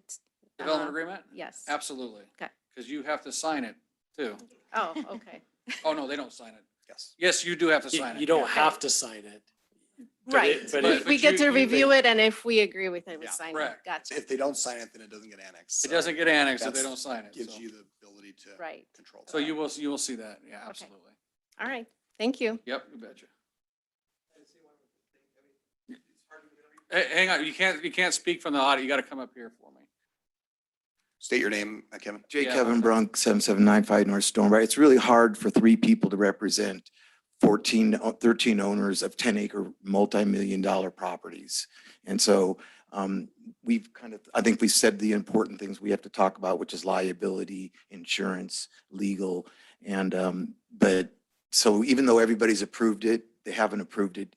This was never brought up. So it's as far as this connectivity. Sure, absolutely. And that's understandable. And that's why I think when we get the development agreement done, you guys will see it and have input into that as well, correct? Yeah, we can negotiate Yeah. the actual wording and everything, make sure everybody, both sides are comfortable with it. Okay, Yep. thank you. Yep. All right. Mayor Chadwick, Councilman Nielsen? just a question of staff. Let's say that we get this drafted up and not everybody in the HOA agrees to it. What would be the process? Does that come back here? Is it a different application? What's the process of that? Chris, do you want to? You'd have to, Part of that'll depend on your motion tonight. So you can build into your motion how you want that to look. For instance, it could be that you want to negotiate this access and the pathway. And if it can't be done, then it needs to come back to the city for final review of the development agreement, and whatever that looks like. The council, I'm not sure exactly how strongly the council feels about having that pathway access there. It could be, if we work at it, can't get there, then that's okay. We'll still annex it with all the other terms that we've agreed to. And then you would allow staff to negotiate that. So it's really up to really kind of the comfort level of the council and how, I guess, kind of how badly the council wants to have that piece there. The reality is, if it's not approved by everybody, everybody's going to have to sign the development agreement because they're all part of the application. And so it's not well, we got all but 3 people, so we're going to go ahead and sign it and it's done, and we're going to force it on those 3 who didn't like it. It's going to, because all these parcels are going to be part of the development agreement, they all will have to agree to it. And so that's, so it just depends kind of on how the council wants to proceed from here. so we could basically word it to where it could come back if it becomes a problem. Does that work for you? And it will come back to council anyway, because the council has to eventually adopt the ordinance that has the development agreement attached to it. So it'll obviously come back no matter what. Right. At that time, the council could look at it and look at kind of a final draft as prepared by staff and decide, yep, we're okay with this. Or say, nope, we're not going to adopt this tonight because we want something else done. So you will have a chance because the ordinance has to come back in front of you anyway. So should we have the development agreement signed by all the applicants before it comes back in for the ordinance? No, you'll just be adopting the language. And then everyone will sign it after that. So how will we before you know can- at that point that they all agreed to it? You'll get the document back for review prior to it being on Oh, I got a you. council Okay. agenda. All right. And I would recommend that in your motion, that maybe have wording that says that staff will work with the neighbors to come up with language regarding a pathway easement And then that gives me the ability to work with them and come up with some language, present it back to you, and then we can kind of take it from there. Okay, Councilman Keys?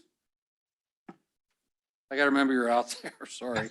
Now, that works for me. I just want to make sure we also include language that says that this easement doesn't even go into effect until there's, some connection onto it. And maybe even go a little bit further and say that we've adopted it into our pathways plan. Okay. And is that even if we as a city initiate the connection onto it? I think that we would include that, yes. Okay, any further questions of staff? I would say an easement may not be the only option, right? I mean, it may even be that, as Mr.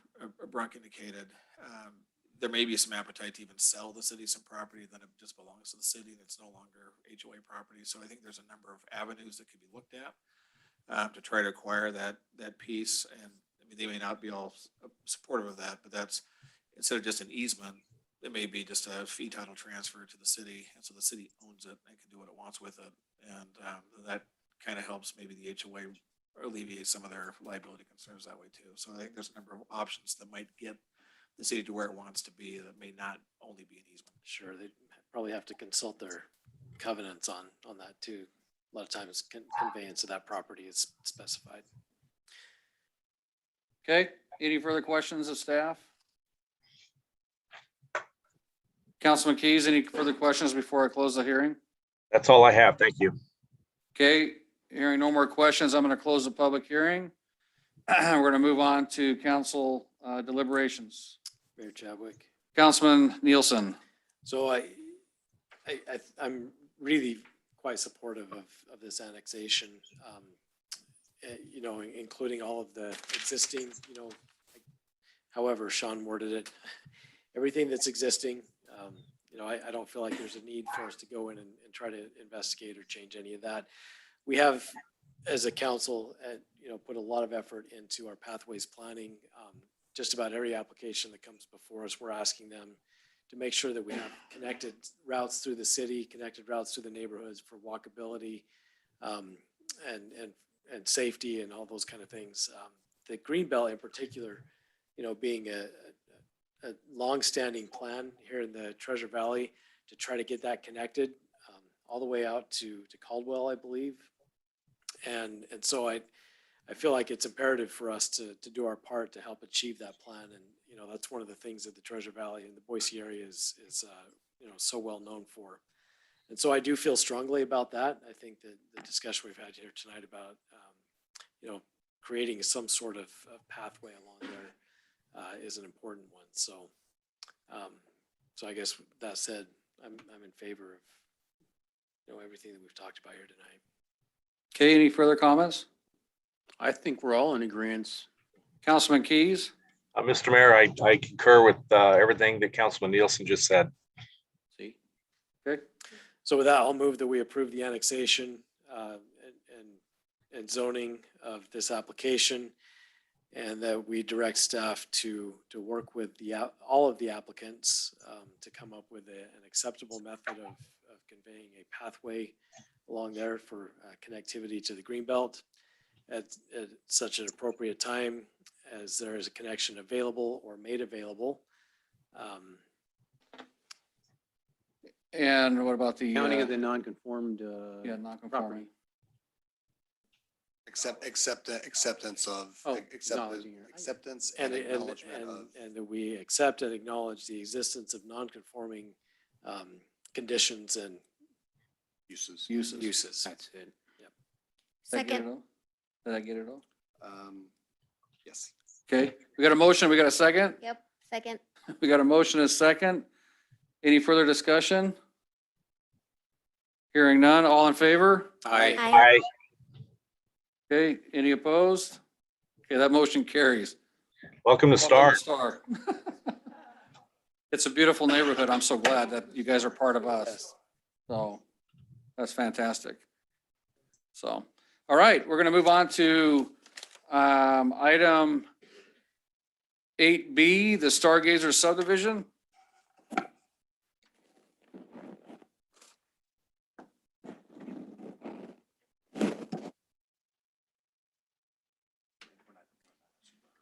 Mayor Chadwick, can I have a 2-minute recess? So we'll take a few minute recess here, come back at 8:40. Thank you. We're going to reconvene our city council meeting at 8:40. We're moving on to item 9B, 8B, the public hearing for the Gators subdivision. I'm going to open this public hearing and ask the council if they have any ex parte contact or communication regarding this project. None. None. None, Mr. Mayor. Okay, hearing none, we'll open up the public hearing. We'll invite the applicant up. I think I have the right slide up for you. Do you have the clicker or does? Ooh, I get to do a clicker. Missed you. And just a reminder, you got 20 minutes to present your project. I will be faster than that. Okay, Good evening, Mayor, City Council members, our staff and guests. I'm Jane Suggs, Gem State Planning, 9839 Cable Car Street in Boise, and I'm here representing the Stargazer subdivision. Let me start off by telling you that we've already reviewed the staff report and we agree with all the conditions of approval. It was very well written and we've gotten our ACHD staff report finally, and we agree with the conditions there too. Actually, we're pretty excited to provide additional homes in Star. As you probably know, one of the most sought after addresses in the state and maybe even in the country. Stargazer is the re-subdivision of the Hutton Ranchettes subdivision. This is 4 10-acre pieces of property on New Hope Road. There's a little context here, the 4 properties that are being re-subdivided for this subdivision. On New Hope Road and between Brandon Road and Roseland Way. And here's the same thing with some of the lots shown. Kalina Vista to the north, Roseland's to the west, and Greendale sub, which you know about, to the east. You can tell we're surrounded by subdivisions, so I don't really know, I always call these infill, but it seems very close to that. Here's a copy of our preliminary plat. Briefly, Stargazer will include 125 single-family detached homes on 41.84 acres. That's a density of 2.99. We'll call that 3 units to an acre. 123 of those homes are new homes. There are 2 existing homes that will remain. And let's see, I can use this pointer. There's a home here that will remain, that still exists, and then a home up here. This larger lot has a home and some outbuildings on it. This is Mr. Brunel's property. The comprehensive plan designates the property as a state residential with densities of 1 to 3 dwelling units per acre. You'll remember when you changed that from regular residential to a state residential not too long ago. We will meet all the code requirements of the proposed R3 zoning designation. And I learned my lesson from my last project. I will not be asking for setback changes. I was told that those weren't allowed anymore unless your name is not Jane. We have a landscape plan rendering here showing you that we meet all the requirements for the lot sizes, open spaces, and amenities. The common area is around 16% of the project site. The usable open space is over 13%. I'll show you, I might back up too. Here's the park. It's really attractive. It's over 3 acres. The amenities include a play structure, a picnic shelter, pergola type structure, and pathways, of course, around the entire park. We also, and I'm gonna back up so you can see this, up in the northwest corner, we have a large 1.7 acre just grassy area. And that's the kind of area that we always played in when we were younger. There was a lot. And down the street from me, it was just called the vacant lot because it was a lot that wasn't built on. This is a pretty large one. It'll be grassy and it will be places where you can kick the soccer ball around and you can throw a football or a frisbee. So we like to have some areas that are just kind of open play areas. Again, here we go. The streets and utilities all, of course, meet the City of Star requirements. We've got several accesses to the property. We have Meadow Lily Street and, oh, I was not supposed to do that. Wrong. That was pretty quick. We have one access here on the west side. We have an access off of Brandon that comes off of New Hope right here, and we're maintaining this access here that was Hamlet Road, and this will be basically coming into the property. So we have great access. We're also stubbing a street to Colina Vista up here. We've negotiated work with them on that. We are constructing a new pressure irrigation pump station in the southeast corner. So that is down here. We had 2 neighborhood meetings for this. We had one when we thought we were coming in with R4, but in October, but we got caught in that change. And so we had another neighborhood meeting in February. I do have a couple of examples of some houses that will be built. These are just possible houses. We have, the lots are all generally 60 to 70 feet and some of them even larger. So we can put these 2 and 3 car garage homes on it. We of course meet all of your setback requirements. Here are a couple more, some single stories, some 2-story. And I'll stand for questions.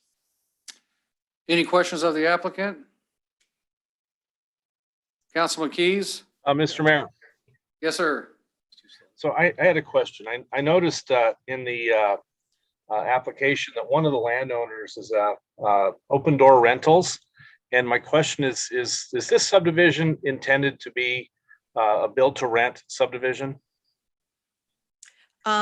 Council Member Keys and the rest of the council, no. This is Open Door Rentals is a holding company for Corey Barton. You'll see, you saw in the news recently, he has another one called Endurance Holding. This property is all going to be individual for sale. It will not be built as a for rent subdivision. That doesn't preclude individuals from buying homes and renting them. We don't have a restriction on that, but this is not that. In fact, it's my understanding that Mr. Barton rarely, if ever, records a plat under Open Door Rentals unless it's a multifamily plat. And that's more of his multifamily. And I'm going to go way outside my expertise because I believe this is 1031 exchange money where you had a multifamily, he had to buy some land, that kind of thing. But before it's platted or developed, it'll actually be under Challenger Development. And that's his development arm. Of course, he's got to hold the money in certain entities for a certain amount of time for tax purposes. So we've been asked that before because that Open Door Rental sounds like a rental company, and it's not. It is what he does for multifamily, fourplexes and apartments, but it's not what he's doing for this particular property, which is single family residential, detached. Okay, and it's a single family detached residential for sale. Yes. Okay, thank you. Okay, any further questions of the applicant? Yeah, Mr. Mayor. Councilman Hershey? Would you mind backing up the slides to where it shows the adjacent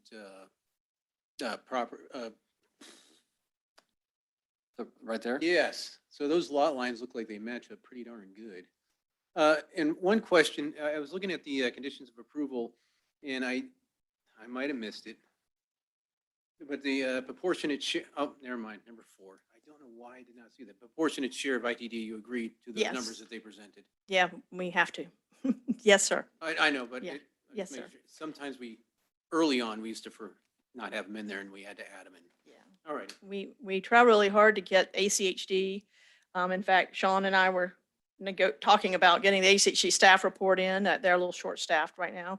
And then making sure we get the ITD memo before we come in. Those 2 existing homes are going to always be existing. I assume by us They're- approving this, they're going to have to. They're going to be on lots, separate lots as part of the plat. So the one here is a nice house. This is where I have my neighborhood meetings. Standing outside that nice garage, has a nice porch on it. I don't think it's occupied right now. The people have sold the property and vacated, but they will be part of the plat. They are on a lot. And then this property right here was recently closed on so we could purchase some of the land around it. This will be a lot in the subdivision as well. And Mr. Brunel is here if you want to ask him a question, but he will just be another existing home that will be part of the plat. Okay, any further questions? Not at this time. Okay, any further questions of the applicant? No. Okay, real quick there, Miss Jane, on that west property that's all grass. Yes. I'd like to see a path, paved path going in on that stub going into that instead of it just being grass. Because your Okay. one plan didn't show that. Oh, okay. So if you go down, yeah, I need to look at my landscape plan and it doesn't show that. it shows the path in that other, or grassy area down below, but nothing Yes. going up north and south. Okay. There. Sean will get that as condition of approval that we have at least a little pathway Into that northwest into property. that right there. I You're just, mean, yeah. but we don't have to extend it around. We just need to get it into here because it'll be a well-traveled path. We'd like to leave all of that kind of open for people to Sure. play, and there'll be fences all around it as well. So nice open space. Did I? Yeah, Got a no, question now? yeah, now I do have a question. Yeah. Councilwoman Solomon? So you mentioned Corey Barton Homes, and I believe off of, there's another development here in the city. It has a large green space and a tot lot. And it's for private residences only. And it's an amazing space. And, you know, I don't live in the neighborhood, but I do have children, and we don't have a ton of parks. We have the space, but tot lots, you know, they're not open to the public. And so I'm wondering, would you be willing, like, are these going to have signs up that say for private residences only, like the other one does? Or it's not encouraged for public use, but, you know, you're not shunned either. I can't, I don't have children, so I don't, these are open spaces that people can walk into. So if you take your kids there, I don't think that there's anybody going to say anything to you unless you become destructive. So, I mean, again, they are private property. They are maintained by the HOA. They are the responsibility. So, you know, when you walk into somebody else's subdivision and your kids are using the garbage cans or playing and other kids can't, yeah, that might be the issue. I mean, and we are asked to put in these amenities for the people who live in the subdivisions. But again, I mean, it's that, if the city wants to purchase this as a public park, you know, that could happen too. But I would say, I think we're in that fine line where it's not going to be fenced off with a gate that you have to use a key to get in. But I don't know any subdivision that I go to or walk my dog through that people say you can't walk through the park. I mean, there are parks all over. Well, I live in Boise that we walk through all the time. So belonging to neighborhoods, but we kind of walk through them. So we pick up after them, that type of thing. Right. I mean, I don't know what you're getting at. Yeah, I guess, would you be willing to not put up a sign unless it's an issue, just to begin with? That's an interesting thing to ask for the developer to do, since it's really going to be up to the HOA. Okay. Yeah, I think the HOA is going to determine whether or not they feel like they need to put something up for, I mean, I guess the whole thing is you're gonna have crossover. It's all interconnected neighborhoods anyway, yeah. right? You're gonna have crossover folks, and so. I mean, again, the same thing with, I guess, when you look back here at the Roseland sub, see that where the says Roselands, that's supposed to be a school site at some point, or it was originally set up as a school site. And I imagine there are people that go and play there just to kind of get into a green space, right? So, I mean, I don't know that anybody there chases you away. So, I mean, they are kind of interconnected. So, though, for this open space, I will say that there'll be a fence all the way around here. So there will be a fence here and here. This won't be open to Colina Vista. So if you want to go from Colina Vista down, you would have to come around. So there will be kind of a privacy fence there. Because we're backing up, I think, to somebody's backyard. So that's, you know, we wouldn't put anything, I mean, that'll be their fence. In fact, I think it might be already there. I'm sorry, I'm not more clear on that, but it just seems like it's a weird thing to say, hey, can I walk all over your property and use it? I mean, it's. Right. Yeah. And I understand that. I just think, you know, do you know what neighborhood I'm talking about? The one off of, as you go, Munger? Yeah. And Fallbrook? Yeah.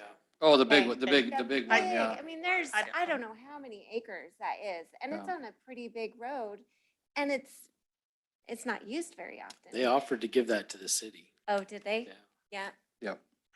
Okay. Since we're having the For my side. conversation, I remember my other project down here, Canvasback.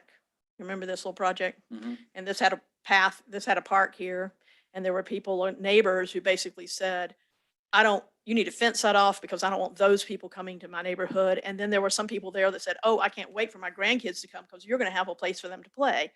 So it's, you know. Yeah. So. I think everybody's going to play nice, and that's what I expect. Hopefully. And so, yeah, and as we move on, I just respectfully request your approval of our annexation, rezone, development agreement, and preliminary plat. Okay, any further questions of Ms. Jane? Huh? I need the list too. None for me, Mr. Mayor. Okay, thank you, Councilman Keys. So we will move on to public input. I'm sorry. Yeah. Public input, public hearing testimony. Okay, we have Mr. John Garrett. You can come up here, sir, and state your name and address for the record, please. I signed on the wrong subdivision. Oh, which one were you signing on? Not that one. Not this one. Okay, so he's not on this one. All right. Let's see, we have Zach Brunel. I know you like to speak. Not very much. Zach Brunel, address 3035 Hamlet Lane. So I am the owner of the retained 3-acre parcel on the north side of the property. I was actually quite pleased as we were shown the drawings. They've been very favorable for us retaining the 3-acre parcel in our home there. Two concerns that I had. Number one, we would be opposed to turning the large grass area into a public park. That's going to be adjacent to our land and have very little access to any outside area other than adding more traffic to our new road.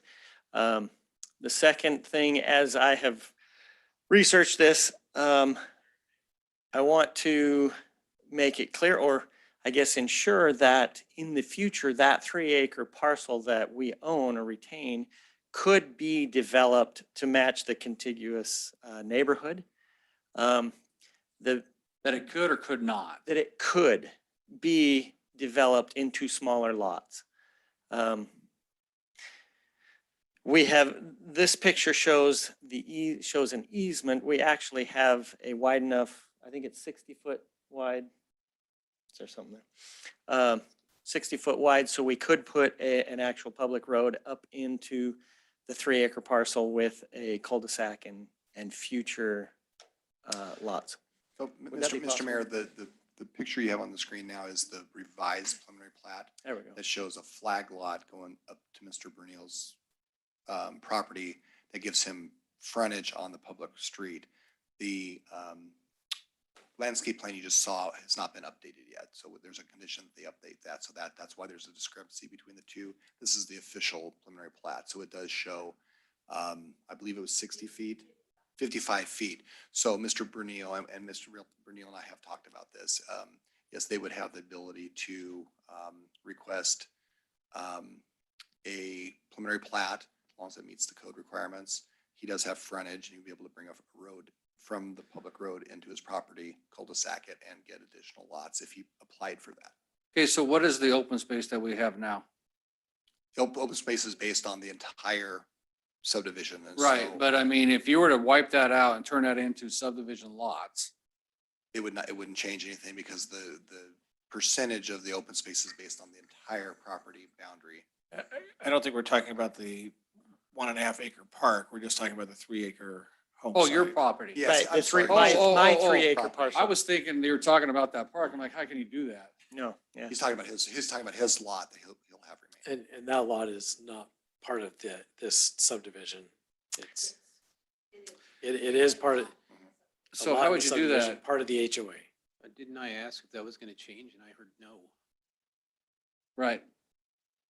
So the question then, becomes, if it's part of the subdivision, it's an R3 and it's a 2.99 now, you couldn't develop that. Hey, that's my next question. Because it'll put it In over the purchase 3. agreement, we will not be a part of the HOA. So you're not part of the HOA. No.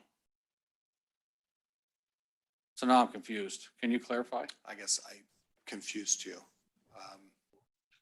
Maybe Jane, when she gets up, she can discuss if that would be eligible. to Yeah, redevelop. I guess we just need to know if that acreage is included in the formula. Yeah, I guess that's. Mr. Mayor? Councilman Keys? Yeah, it appears to me that all of the lots to fill 41.84 acres to an R3 are already spoken for in this plat. I don't see that there's any headroom for additional lots with this zoning density. So if the desire is to pull that lot out, you're gonna have to readjust your plat. Correct. Yeah, because I guess you are at the 3 units of the acre. So that's something that needs to be discussed with. Because so if you're doing that, I see what you're saying now about that road being wide enough to be a Right. stub road into your development or into your property. So there's things that need to be fixed on this, if that's the case. If that's the intent of Right. both parties, you're correct. Okay. So, Mr. Mayor, Okay. Councilman Keys, I just want to clarify. So is his property that he's discussing part of the 41.84 acres or is it excluded from that? is currently part of it. Okay, so then it occurs to me that all of the zoning density is already spoken for. There's no more headroom for any additional subdivision. That's correct, Okay, That is correct. right? Mhm. Yeah. So if that's the desire, then that's something that we need to look at and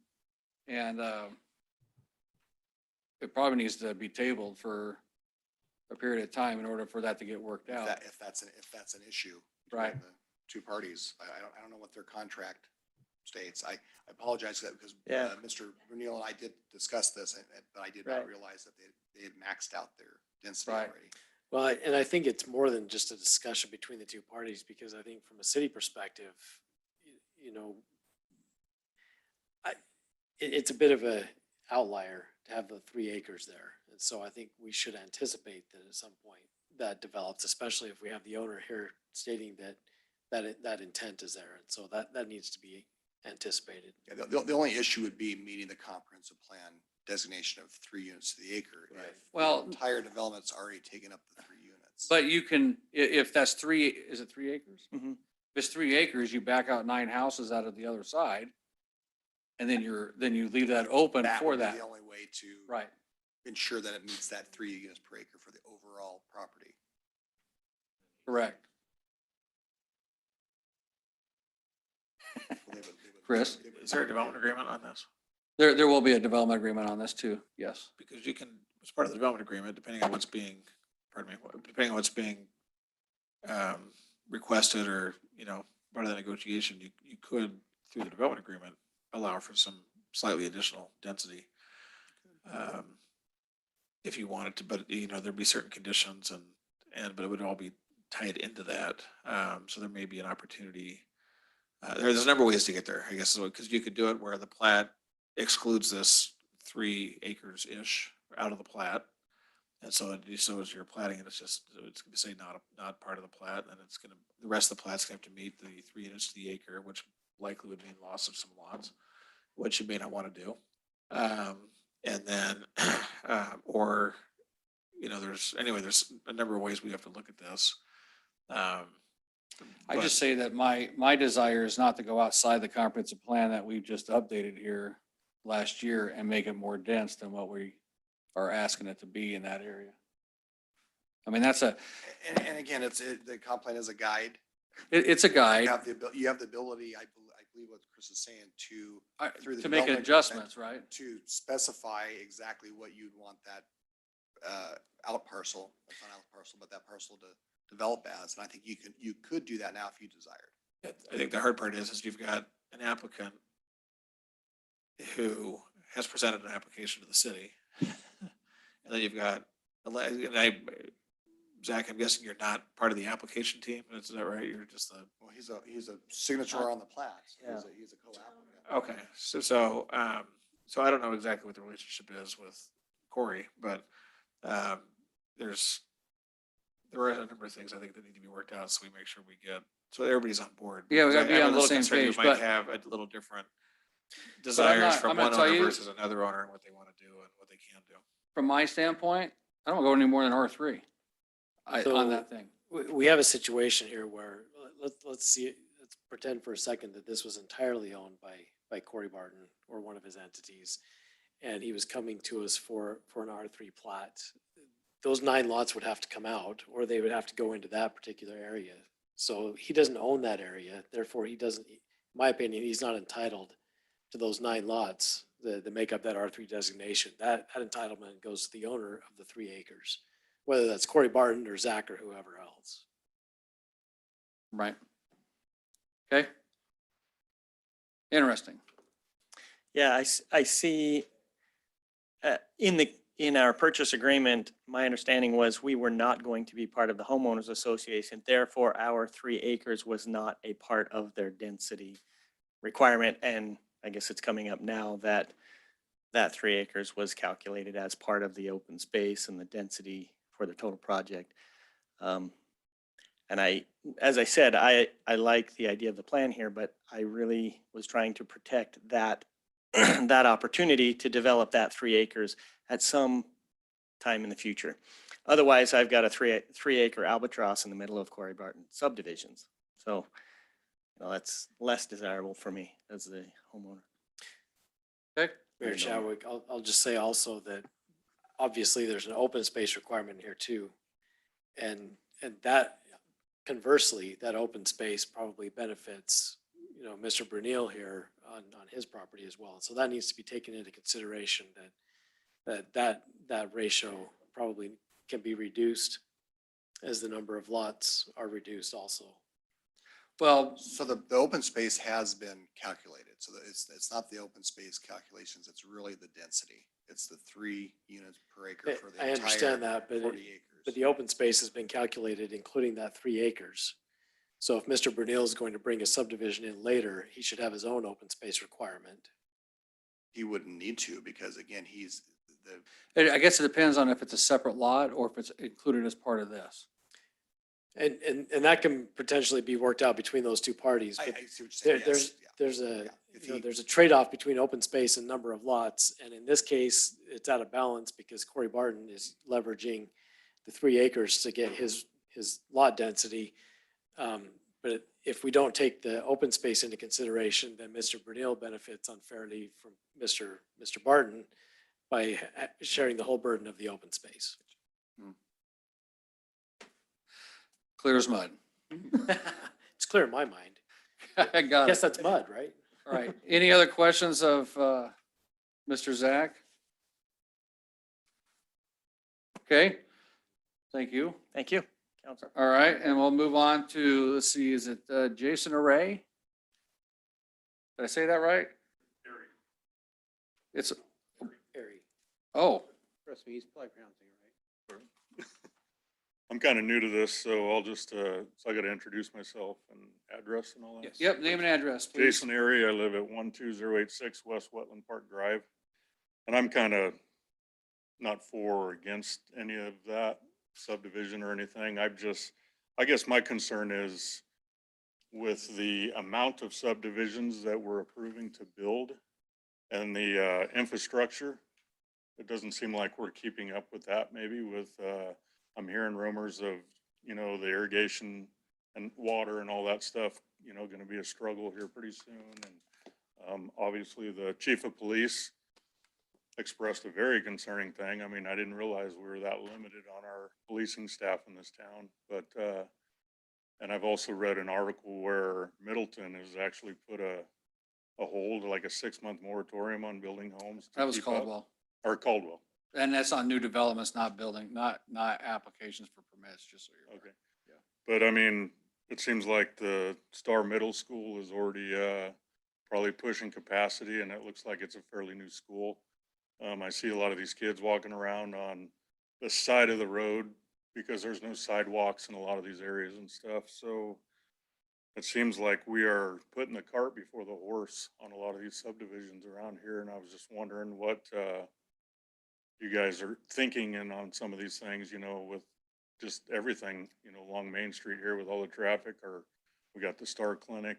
It's already overflown with capacity with patients and whatnot, but are all these things being taken into consideration when we're approving? I mean, I see just off New Hope and Beacon Light, you know, they're grading several other subdivisions, the one off the end of Floating Feather down here towards 16. When's it going to come to a head? It's kind of my concern, I guess, and question. So I'm going to give you my card Uh-huh. and I want to meet with you so I can tell you about all your questions there and answer them for you, Oh, okay. if that works. Because I mean, it could go for hours talking tonight about it, because there is a lot of things in place happening to address those questions that you're talking about.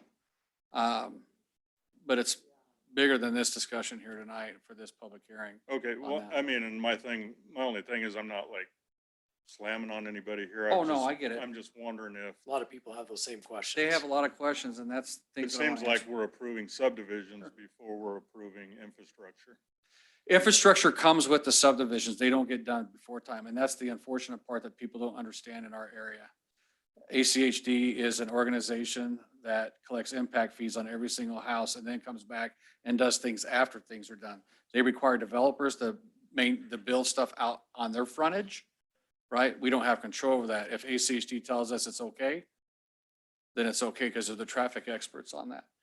But there are plans in place to fix those issues that you're talking about, and we can sit down and chat about that for serious on there. So if you can email me on there, I can set up a time for you and any of your neighbors that have a concern about it. We could talk. Okay. Does that work? Thank you. All right, you bet. Thank you. Jason, did you sign the sheet? He did. Okay. Yeah, he's on here, right here. Yep. Okay. Nobody else has signed up on this one here, so we'll have Miss Jane come back. Jane Suggs, representing Stargazer. I think I'm getting it. It's about the density, but that was a surprise to me too. You know, we think of them as a lot in the subdivision, and the 41 acres is for that, all of the property. And we did provide the 55 feet with this idea that maybe one day he would do some development, and it's not, I don't know how many lots, but it looks like to me, Zach's telling me there's some writing in his purchase and sale agreement about what was agreed upon when we purchased. I don't have that kind of money, but when Corey purchased this, so this is the property that Corey purchased from Mr. Runil. So it comes down about that far, right? And so I don't know what to tell you, because I Well, think I'm we gonna- need to I think we might need to sit down with each other, and then you've seen my presentation. I'm not authorized tonight to lose 9 lots because Zach, who we have a great relationship with, might build 9 lots. We don't know. So I think we need to come back in a couple of weeks. We'll talk to the staff and we'll figure out if there's a path forward for, I don't know, when's your next meeting? I think we can do this pretty quickly. You're not going to do it on July 6th. I'm going to tell you that right now. Okay. It's not happening that day. That's a crazy night Well, for we us. have to. It's old business. If you table them. If we table it to July 6th, but we can table it to the other date in July, correct? That's a busy night. And I don't know what this is going to entail as far as discussion at that point. We'll I'm- come to you with an agreement. So Right. we'll come to you with it worked out. Sure. But I'm just saying, Sean, I don't, Yeah, no, I we get already it. have a long night with a lot of things that are happening that night. I don't want to throw this on there because it's not worked out already. It's not my fault that it's not worked out, I guess. right? I guess my suggestion would be to maybe discuss it tonight and give the applicant some feedback. Well, so we they can discuss it in approve. feedback, but in my We're opinion, here. we could table it until a date in July. We'll have to, I mean, we have to, but we're booked up we're booked up all the way through November. I so know. we'll- But I guess the situation is there's a definite conflict here. Okay, And there's two different property owners and one, right? that are right, and supposed I'm to do working the for same both thing. of them. And you're So, working for both of them. them. So I think something like this needs to get ironed out before we make any approvals Well- on anything. Well, I, I can do that. I'm just thinking we can iron that out pretty quickly. If we sit I down. get that. I Yeah. understand that. I Yeah, truly 'cause this is- understand that. I mean, like Sean, I was like, okay, that's just, I'm just saying, we've got so much on our plate on July 6th that I don't want to add another thing on there. So if it's the Okay. second meeting in July. second meeting in July will be the 20th, right? So Okay. that's for the council to decide. That's not my decision, but that's for the council to decide. Yeah. But I'm just telling you, We the got three- council. We got 3 public hearings that night also. So. Right, but I just want to, so I'm just, the council, we have, Doesn't get dark until 11.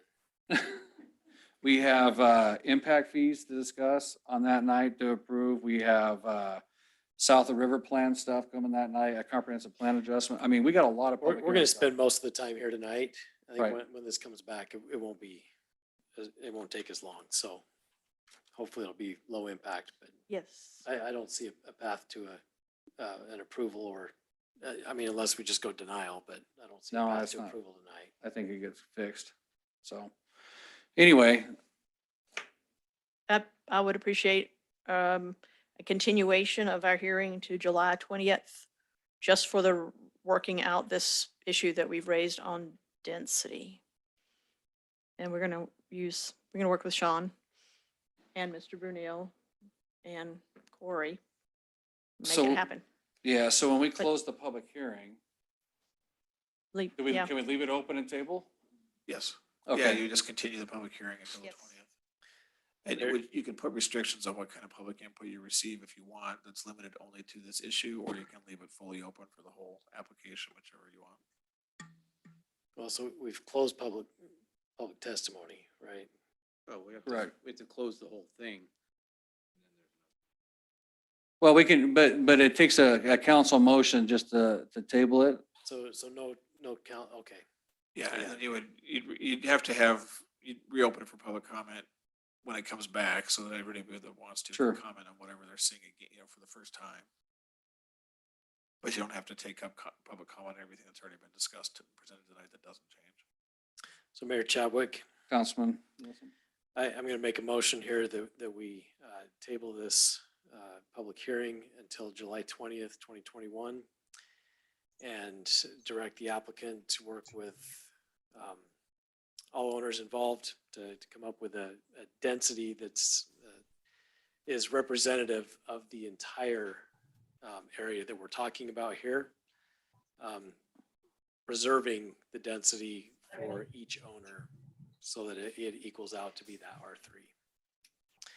And I guess as part of the motion that we will only take public input on information that is new coming out of that discussion at this next hearing. And discuss potential conditions in the development. And Correct. discuss potential conditions of the development agreement. And we could put them first that night. Right? Yeah, it'd be under old business. Right. Yeah. Yep. You won't have to wait all night. Okay, we got a motion. Do we have a second? I'll second. We got a motion, a second. Any further discussion? Councilman Keys, I haven't heard you for a minute. No, I'm good. I'm ready to vote. Okay. Hearing no more discussion, all in favor? Aye. Okay. Hearing none opposed, we'll table that till July 20th. So thank you.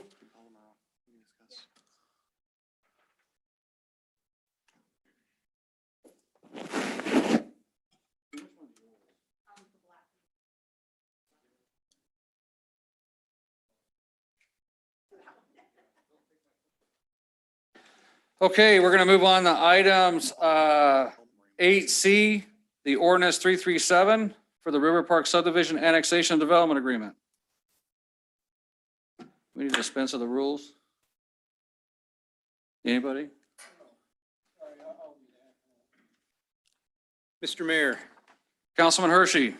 I move that pursuant to Idaho Code Section 50-902, the rules requiring ordinance be read on 3 different days, with one reading to be in full. be dispensed with, and that ordinance number 337 be considered after reading once by title only. Okay, we got a motion. Do we have a second? I'll second it. Okay, we got a motion and a second. Any further discussion? Okay, hearing none, roll call. Hershey, Aye. Keys, Aye. Tomlinson, Aye. Nielsen. I, Okay, hearing all ayes. That motion carries. Gonna read it. I'll read it. Mayor Chadwick. Councilwoman? I move to approve ordinance number 337, an ordinance annexing to the city of Star certain real property located in the unincorporated area of Canyon County, Idaho, more specifically located at 21817 and 21835 Blessinger Road, Canyon County, parcels R3404 00000. Let's see, I got them all. And R34045 00000 in Star, Idaho, and contiguous to the city of Star. The properties are owned by 4R Partners LP and Carrie J. and Lisa A. Lawson, establishing the zoning classification of the annexed property as residential with a development agreement R-2-DA of approximately 150.47 acres, directing that certified copies of this ordinance be filed as provided by law, providing for related matters, and providing for an effective date. Second. Okay, we got a motion and a second. Any further discussion? Okay, roll call. Hershey, Aye. Keys, Aye. Tomlinson, Aye. Nielsen. I, Okay, that motion carries. Thank you. On to item 8D, the action for the Borton Lakey agreement to contract for legal services. This is to retain Borton Lakey as our legal counsel for any potential litigation. Mayor, I think the way the agreement is kind of drafted, it's for kind of any backup work. So, I mean, if there's potential conflicts, but generally for litigation work that the city might have. And part of that is with the threats of litigation that the city has on this, some of the area of impact stuff that they would be involved in that. Okay. So any questions? We need a motion to approve this agreement. Mayor Chadwick, I move that we approve. Second. Okay, we got to move to approve the Borton Lakey agreement. And a second? Yes. Okay, any further discussion? Okay, hearing none, all in favor? I, Aye. Okay, hearing none opposed, that motion carries. We also have a action for the West Ada School District Agreement, an agreement to waive certain fees and have certain fees waived. Mayor Chadwick. Councilwoman? Can I just go ahead and make the motion? to Sure. Approve it? Yeah. I read through it and am in agreement. So I would like to make a motion to approve the Western Ada School District Agreement. I'd Second. second that. Okay, we got a motion, a second by Councilman Hershey. Michael, he was quicker than you. Oh, just because of the Midwest time lag. That's right. Any further discussion? I did have one item for discussion though. So I saw in the agreement about the gym, let's see, I'm in the wrong one. I guess if we do get a new school, do we have to go through an agreement again? Or I believe there was a number, 2, that it could be agreed upon in writing if, say, we get in a new school and we want to, use their gym and waive the fee? Or do we have to do this whole thing again? No, I think this carries, right, Chris?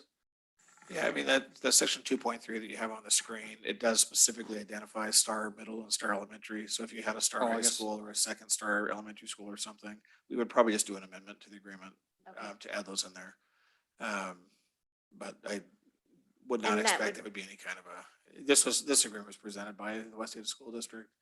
And it actually been presented several years ago to the city, but it didn't go anywhere, so they brought it back a second time. And I don't think there'd be any issues to add more schools. They do this like with the city of Meridian, and there's a lot of schools in Meridian, so I don't think adding a third school in Star would cause them any heartburn. Okay, thank you. Okay. Any further discussion? Hearing none, all in favor? Aye. Okay, hearing none opposed, that motion carries.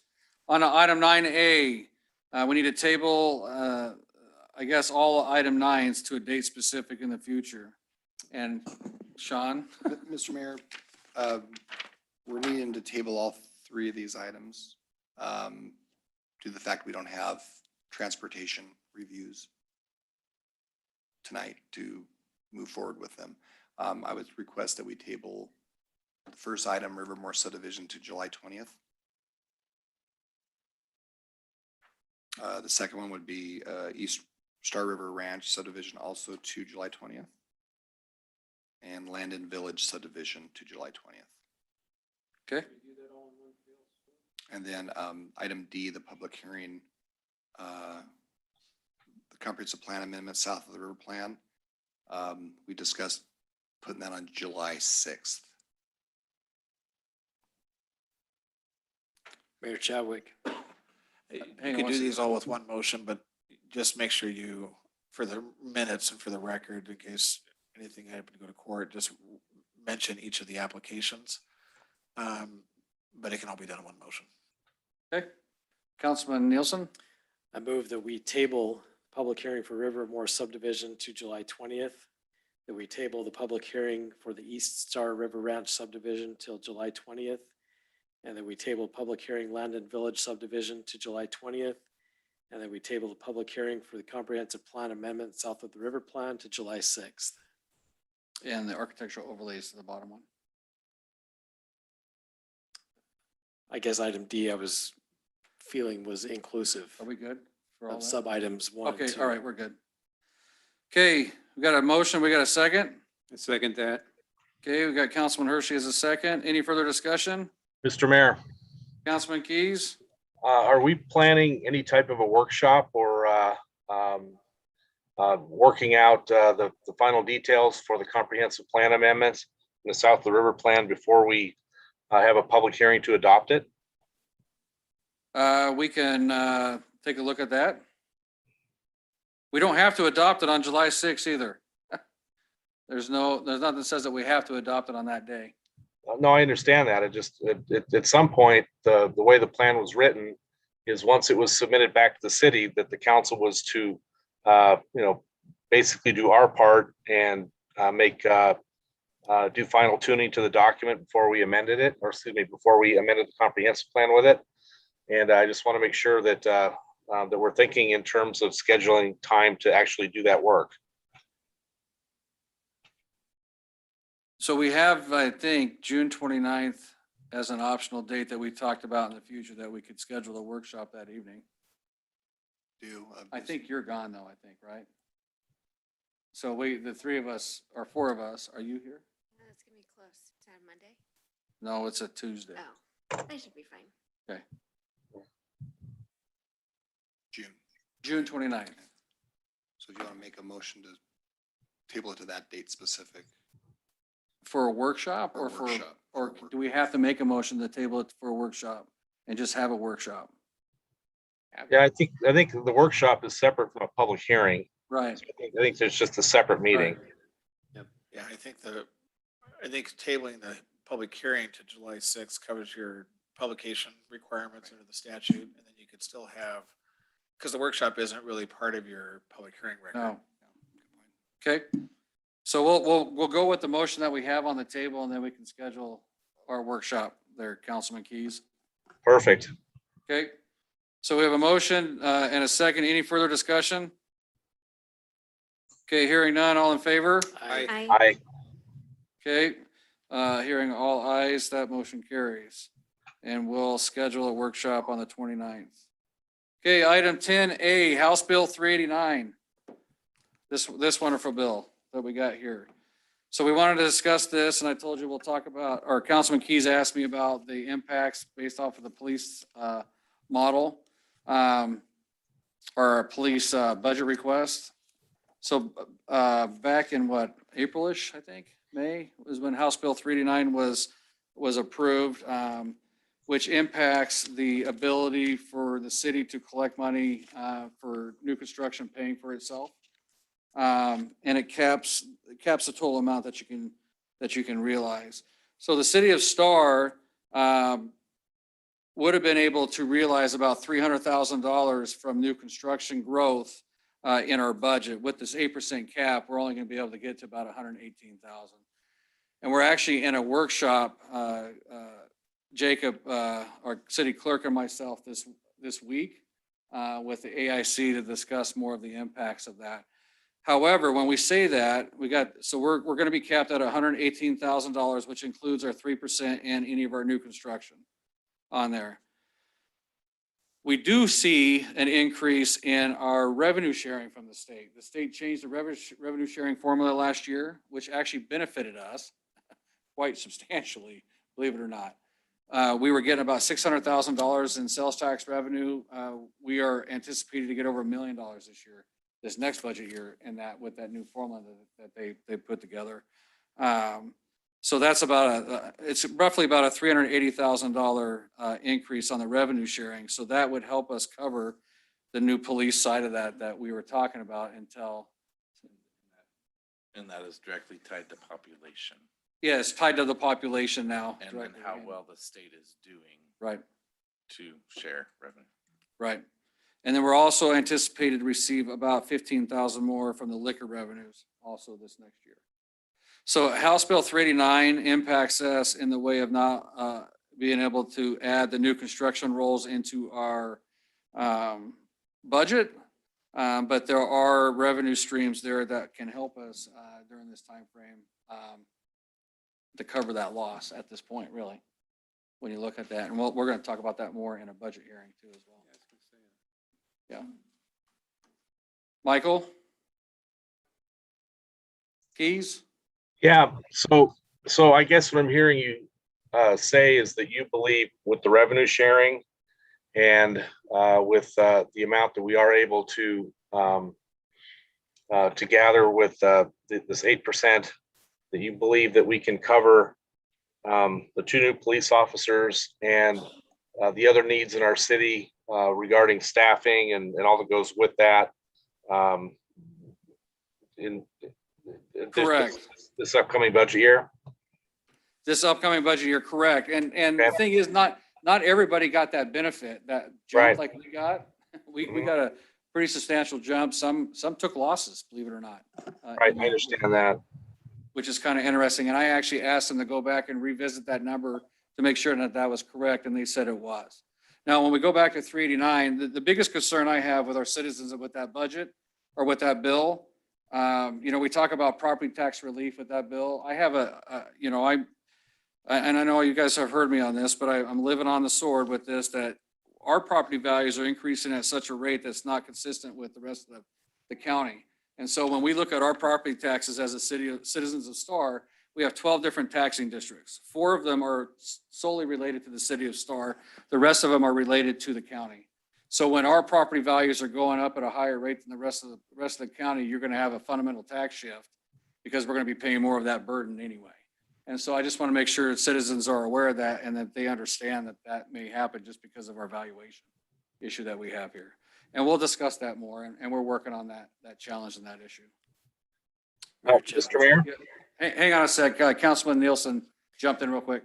So are you suggesting that the state revenue sharing is an offset for House Bill 389, that was anticipated as part of that bill? It was never anticipated as part of that bill because it didn't impact all the cities the same. Right. Or all the different entities or the counties, right? It just happened to benefit us this year because of the change to the population. So my understanding is the state revenue sharing program was out of balance already due to some really old laws that were in place, and that was corrected. We should have been getting that amount years ago, right? So that was corrected. House Bill 389 still presents a situation where it's now impossible for growth to pay for growth. It does, yes, And that still needs to be rectified at the state level. correct. Okay. Councilman Keys? Mr. Mayor, I know that a lot of people in Star are aware of the actions that the city of Caldwell took regarding their moratorium. And I would love to hear your thoughts on how you think Star should respond to that in the context of what the city of Caldwell did. So City of Caldwell is a far different entity than the City of Star. The City of Caldwell has to, their budget as police, fire, sewer and water, airport, roads, they take care of all those things. So this bill impacted them greatly on there. Where the City of Star, we're responsible for our city services, our city police, and our administration in here, right? That's it. We don't have the sewer and water. We don't have the fire. We don't have the roads. We don't have an airport. So it impacts us far differently than it does in Caldwell. So Caldwell took a stance and they did a 120-day moratorium only on new applications, not on building permits, just on new applications.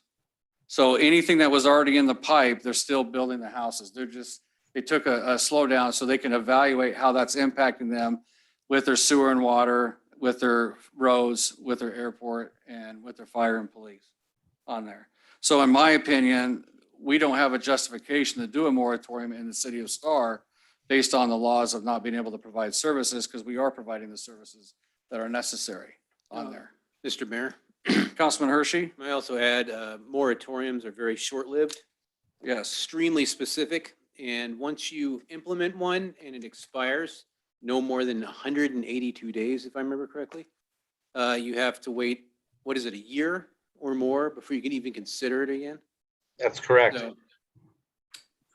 So I'm in agreement with you. If we were going to do something like that, we'd have to be very specific as to why. As to And why. I don't think we have that why truly addressed. And we don't have that why. I know we had that discussion earlier about roads, sidewalks, things like that. But again, those are not in our purview. Those are in the purview of other agencies here in the county. And if they say that we're good, we can't go do the moratorium based off of that. Now to be different, if Star Sewer and Water came and said to us, we don't have water, we can't service that, or we don't have sewer, then absolutely that's a time that you put a moratorium in place, right? Or Because you can't have service that. reason not to approve it. Right. in Time. I mean, That's what I was going to ask. So if, say, the fire department or Star Sewer and Water came to us and said, we cannot service, a future development.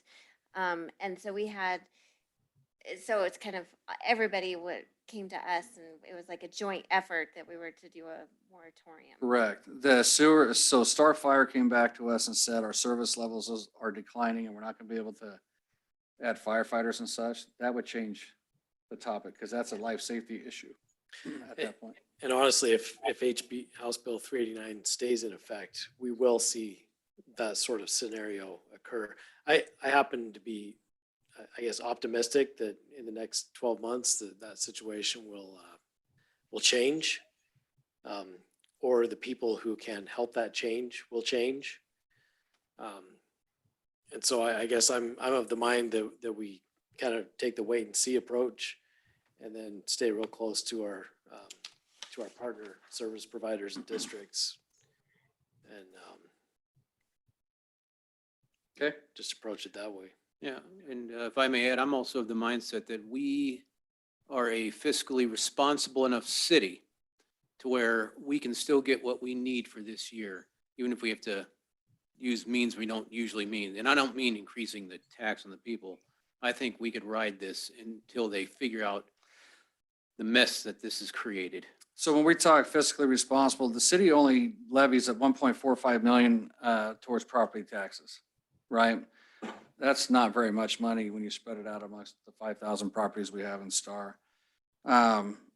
We also have $670,000 sitting in foregone, which is monies that was never collected in the past, that we haven't taken in property taxes or new construction or annexations in the past. And we're limited on being able to recover those funds in the future. Well, and it's important to point out, it's $670,000 annually that we forego. Right, that we've foregone, right, on there. And so we are very tight and responsible and always have been since 1997 as a city on there and only increase it when it's necessary. And so we're, you know, when you look at House Bill 389, the challenges that we have is that 8% cap on the new, on everything, because that really hoses the new construction paying for itself, right? I mean, you can live with a 90% cap on the total new construction amount. You can live with a 90% cap on the annexations. We don't have any urban renewal that it impacts. That's coming back on the rolls, so that doesn't impact us at all. You know, everybody got a $25,000 bump in their homeowners exemption, but when you have the big increases in values that we have, that really doesn't help. You know, when you say you can live with a 90% cap, what that is saying is you've got 10% too much in the tax rate anyway. So you should just reduce the overall tax rate and forget about putting a percentage cap on it. You know, make growth pay for growth. If growth only requires 90% of what we're taxing today, real property tax relief at the state level would have been the legislature understanding the problem enough to say our tax rate's too high. We're going to drop it by 10%. I'm voting for you, Mr. Nielsen. I'm not running. Then I'm going to write your name in. Any more discussion, Councilman Keys? Yeah, Mr. Mayor. Okay. I just, for the record, I did ask you what your thoughts were on Caldwell doing their moratorium because of House Bill 389. I'd like to read into the record the opinion of the author of House Bill 389 on Caldwell's moratorium. When he was asked specifically what he thought of the city of Caldwell adopting a moratorium based on House Bill 389, he said, and I quote, "No sympathy for them if they want to use it as an excuse to do it, but I think it's a poor excuse. And if I were a developer, I'd sue them because I think they'd lose," unquote. Thank you, Mr. Keys. From Minnesota. Okay, any further discussion? All right, let's move on to horizontal apartments. I'll let you talk about this, Councilman Keys, because you're the one that brought this one up. Yeah. So, recently I've been contemplating, I've been doing some reading on a relatively new phenomena that's happening across the country. And it's essentially, it's the construction of build to rent neighborhoods. You know, as I think you're aware, we have one in Star already. I've been speaking with a city in Georgia about who's been drafting some ordinances to help them manage it. And what this really comes out of is if we had an apartment complex that was coming before the city of Star, we would, place certain conditions on that. We would ask them to, we basically would issue a conditional use permit. We'd have requirements about, how they staff it and have an office and office hours and how they maintain it, and potentially how they landscape it and how they do their lighting and how much parking they do and that type of thing. And the concept of build to rent neighborhoods are essentially horizontal apartments. It's essentially the same thing. And I wonder if we as a city ought to do what a few other cities are starting to do around the country now, and just kind of take a step back and not stop them, but look at whether or not we ought to start putting some reasonable conditions in how they operate, just the same as we would do for vertical apartments. And to that end, I think potentially when we have our workshop on the 29th or at some point in the future, I'd like the council to start engaging in a conversation about that. I have some information I think that I've sent to you, Mr. Mayor, that we could potentially disseminate to the rest of the council. But I think in the interim, I would like to request that staff begin to ask these applicants for subdivisions if what they're contemplating are build to rent neighborhoods, and make council aware of that during our public hearing processes, at least until such time as we can determine whether or not we should add some additional ordinances in terms of how we want to, basically manage the situation. Yeah, and I think we gotta be careful too, because we gotta vet it out with Idaho law versus other No, state. I understand that, and I think frankly that we also need to be pretty careful of getting sideways with the federal law, because I know federal fair housing law um, can be pretty sticky too. Let's just leave it at that. So, Okay. so I guess the question is, number one, what can we do, and number two, what should we do? Mayor Chadwick. Councilman Key, or Nielsen, sorry. So I guess I have a couple of thoughts on this that I've developed just as you're talking there, Mr. Keys. And so these, just laying it out there, these are undeveloped thoughts, and they're going to come up in the form of questions. So I'm wondering about, the distinguishing factor in my mind, maybe they won't come out as questions. The distinguishing factor in my mind between a regular apartment complex and what you're calling here horizontal apartments is, and one of the reasons why my understanding of the code is that one of the reasons why we treat apartment complexes differently is because they're not single family dwelling units, right? These are multifamily dwelling units. So the distinction is on the construction type and on the platting and so forth. Whereas in this horizontal apartment scenario, we're dealing with single family dwelling units. And so if we are getting into the regulation of this, are we really then, we're not regulating the type of construction, which I think is what our code is written to do today. We're regulating the operation of a business and potentially regulating some people who are in that business and other people who versus other, and not others who are in the same business, because there's probably a number of ways that you can, approach it. If I, as a person in Star, wanted to go buy 2 homes in each neighborhood in Star and use them as rentals, well, then I've essentially done horizontal apartment complex as a business, but yet it would never show up as a horizontal apartment business like American Star does here in town right now, where they came in and they stated and this council approved 30% of those homes to be used as apartment dwelling units. So I think there are a number of things to be concerned about, not just with state and federal law, but our own laws, and contemplating really I think in my heart, I'm feeling like it may be an encroachment into, the freedom of people to conduct business. And I don't know that I want to get into regulating individual businesses. So that's where my concern level is at. I do understand the concern about, especially now that I've seen American Star as it's developed. I'm not really happy that we've got these cookie cutter homes right there along Plummer. I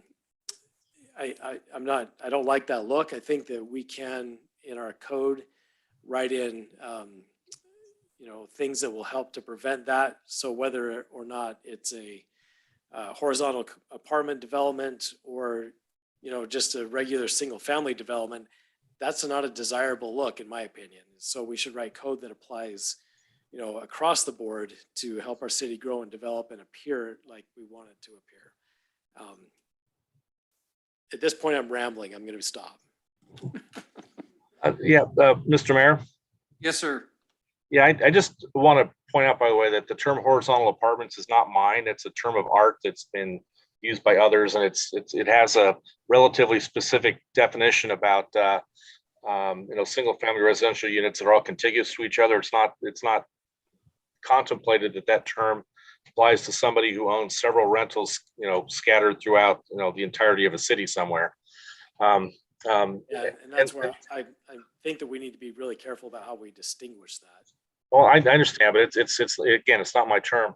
I think that you also mentioned that somebody who is operating a business, but in this case, they're turning what I think this council has intended to be, a purely residential. And even if we didn't say it, I think we've kind of intended it to be real estate for sale into a completely commercial enterprise that does entail residential use. And like I said, my question is not, and I'm not making a proposal. My question is I think that it's worth exploring, you know, number one, what can we do? And number two, what should we do? And which could be nothing. But it's just because this is a relatively new phenomena that's we're seeing more and more of it across the country, and Star is not the only place it's happened now here in the Treasure Valley.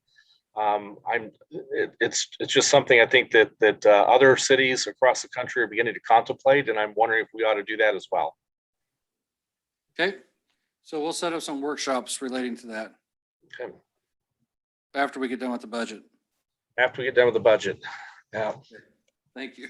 But yeah, in the interim, Mr. Mayor, I would appreciate it though if you would ask staff to inform council if there are subdivisions that are coming before us that might fit that definition.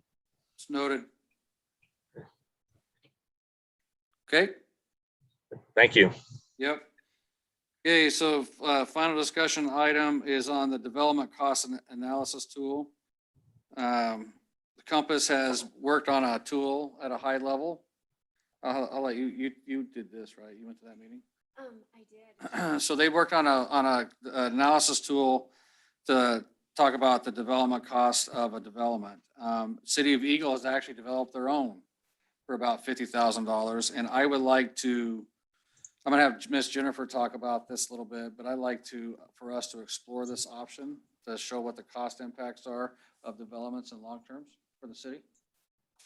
So I'll go ahead and, So oh, light or, yeah. there we go. Yeah, I was asked to be part of, it was a RTEC subcommittee of fiscal impact, and that to develop a fiscal impact analysis tool through Compass. They started the project all the way back in August 15th of 2019 was the first meeting. So it's been going on for a number, oh gosh, it just came out. I mean, I think it was approved by RTAC, the tool, excuse me, in the last couple of weeks. I haven't seen the minutes from that meeting. From Sean, have you seen them? No. But there was news, you know, in the paper or somewhere, so it must have been approved. But basically the tool, Compass hired Teisler, what was it? Teisler Bice, if I'm saying that correctly. And City of Eagle has also hired them to develop their own City of Eagle specific fiscal impact analysis tool. But Compass hired them more, I think there's been talk over the years for a very high level agency tool. And it was, you know, there was a lot of stuff that people wanted in it when you're talking ACHD, you know, all the individual cities, and it didn't develop. And so until, you know, a couple of years ago when all the agencies said, you know, let's try to make it work. So Compass hired Teisler Bice, and they developed this tool based on a lot of criteria from each city. I believe, Sean, that you gave you worked with them to provide some input specific to STAR. And then this tool,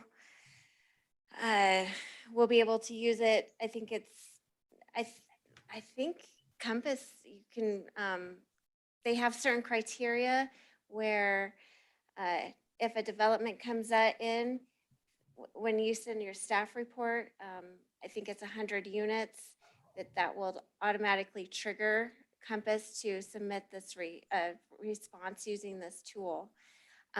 We've seen, the committee had, you know, we saw a few like models of it. It's very high level. So I'm eager to see what response we get from Compass with this tool. I think it's a great starting point. We might end up having a lot of questions because of it. And so, you know, we'll just kind of have to see what comes out of it. But I think I'm glad to hear, Mayor, that you're looking into it. You might be looking into something more star specific. Yeah, so the city of Eagle did it one specific to them, and it's an actually interesting tool.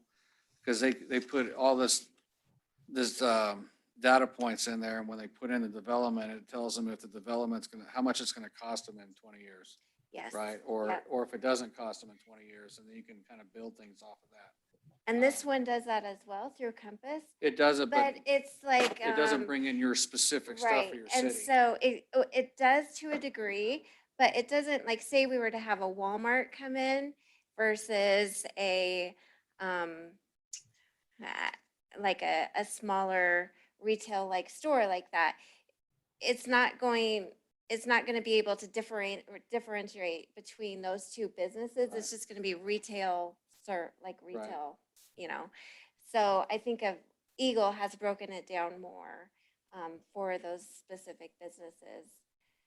So I'm gonna probably put it in our budget request this And year, I- just so you guys are aware.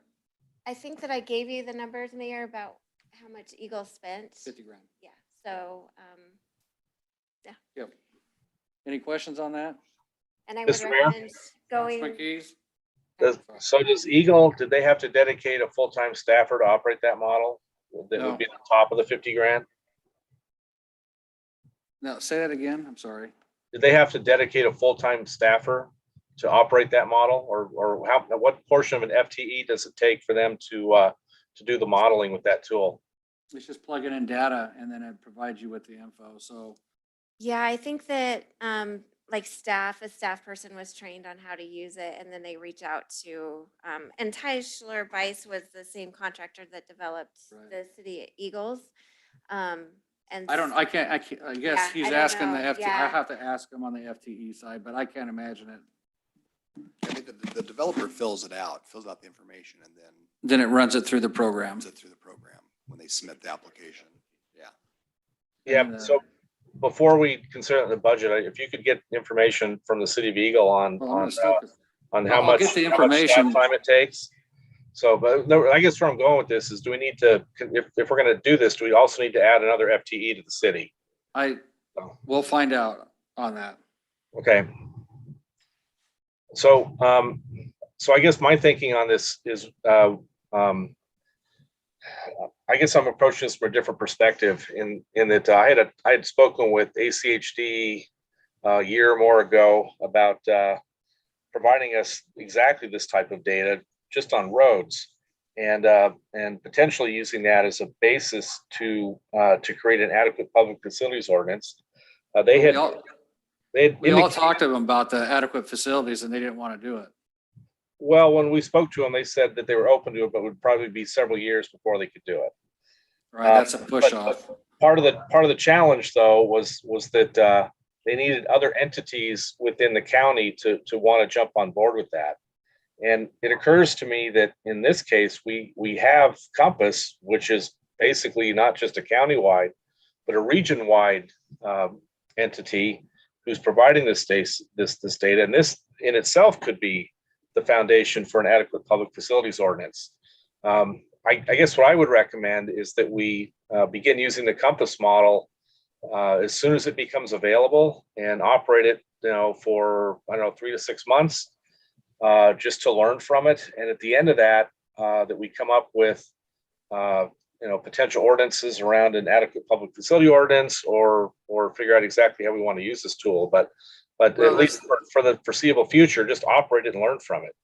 Well, they're going to provide it for all of us in the region that they serve on there. So we'll see where that goes with that. But I still think we should explore. I think if we truly want to do an adequate facilities ordinance, we need to dial it down specifically to our town. Mr. Mayor, Councilman Hershey?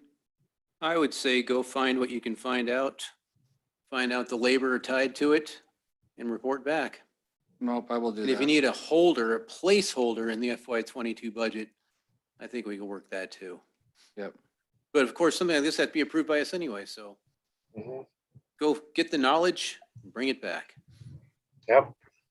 Okay. Any other comments or discussion on that? tool, Miss Jennifer?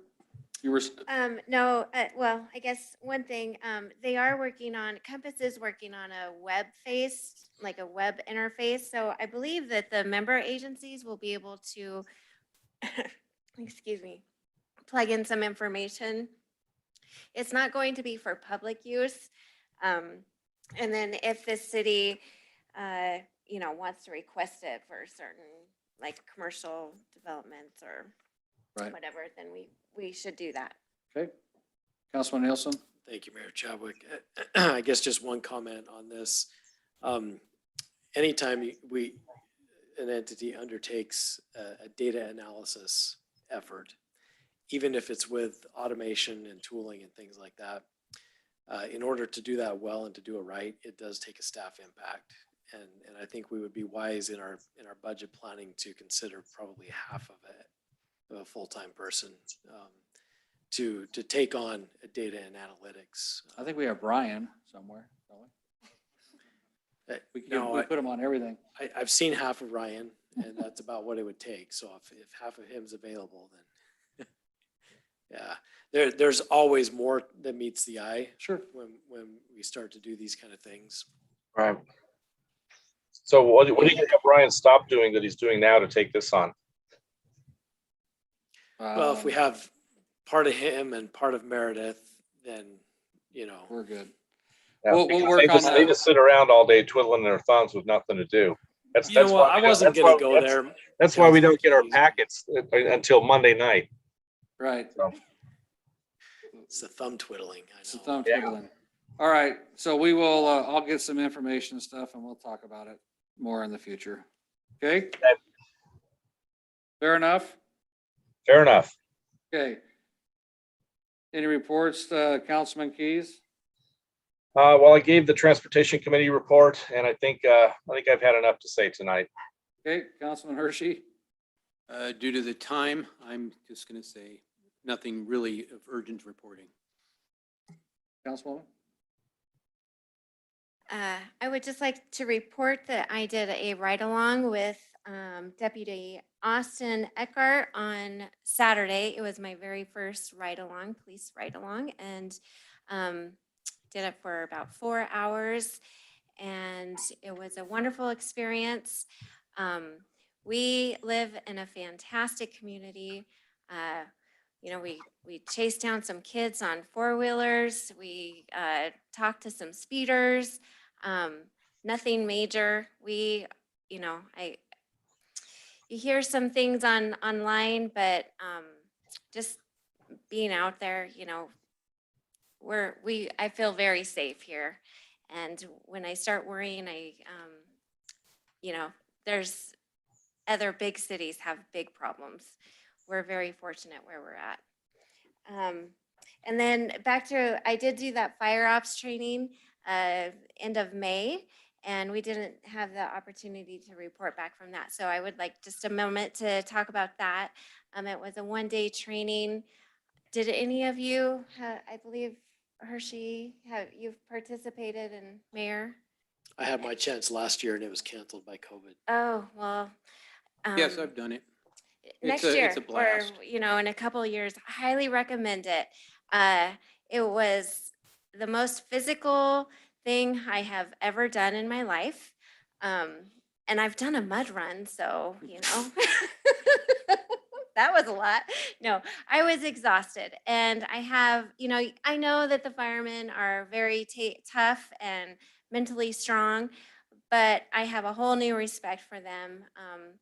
I did go into a fire or a smoke-filled black building, like I couldn't see anything, and so with the face air mask on, and I had to go in and find a victim, and that was probably the hardest thing mentally I had to do. I wasn't sure I would do it, but I did come out with a victim. I was successful in all the stations, but yeah, amazing experience, and I've done it once, and I think that was enough. So, yeah, thank you for the opportunity.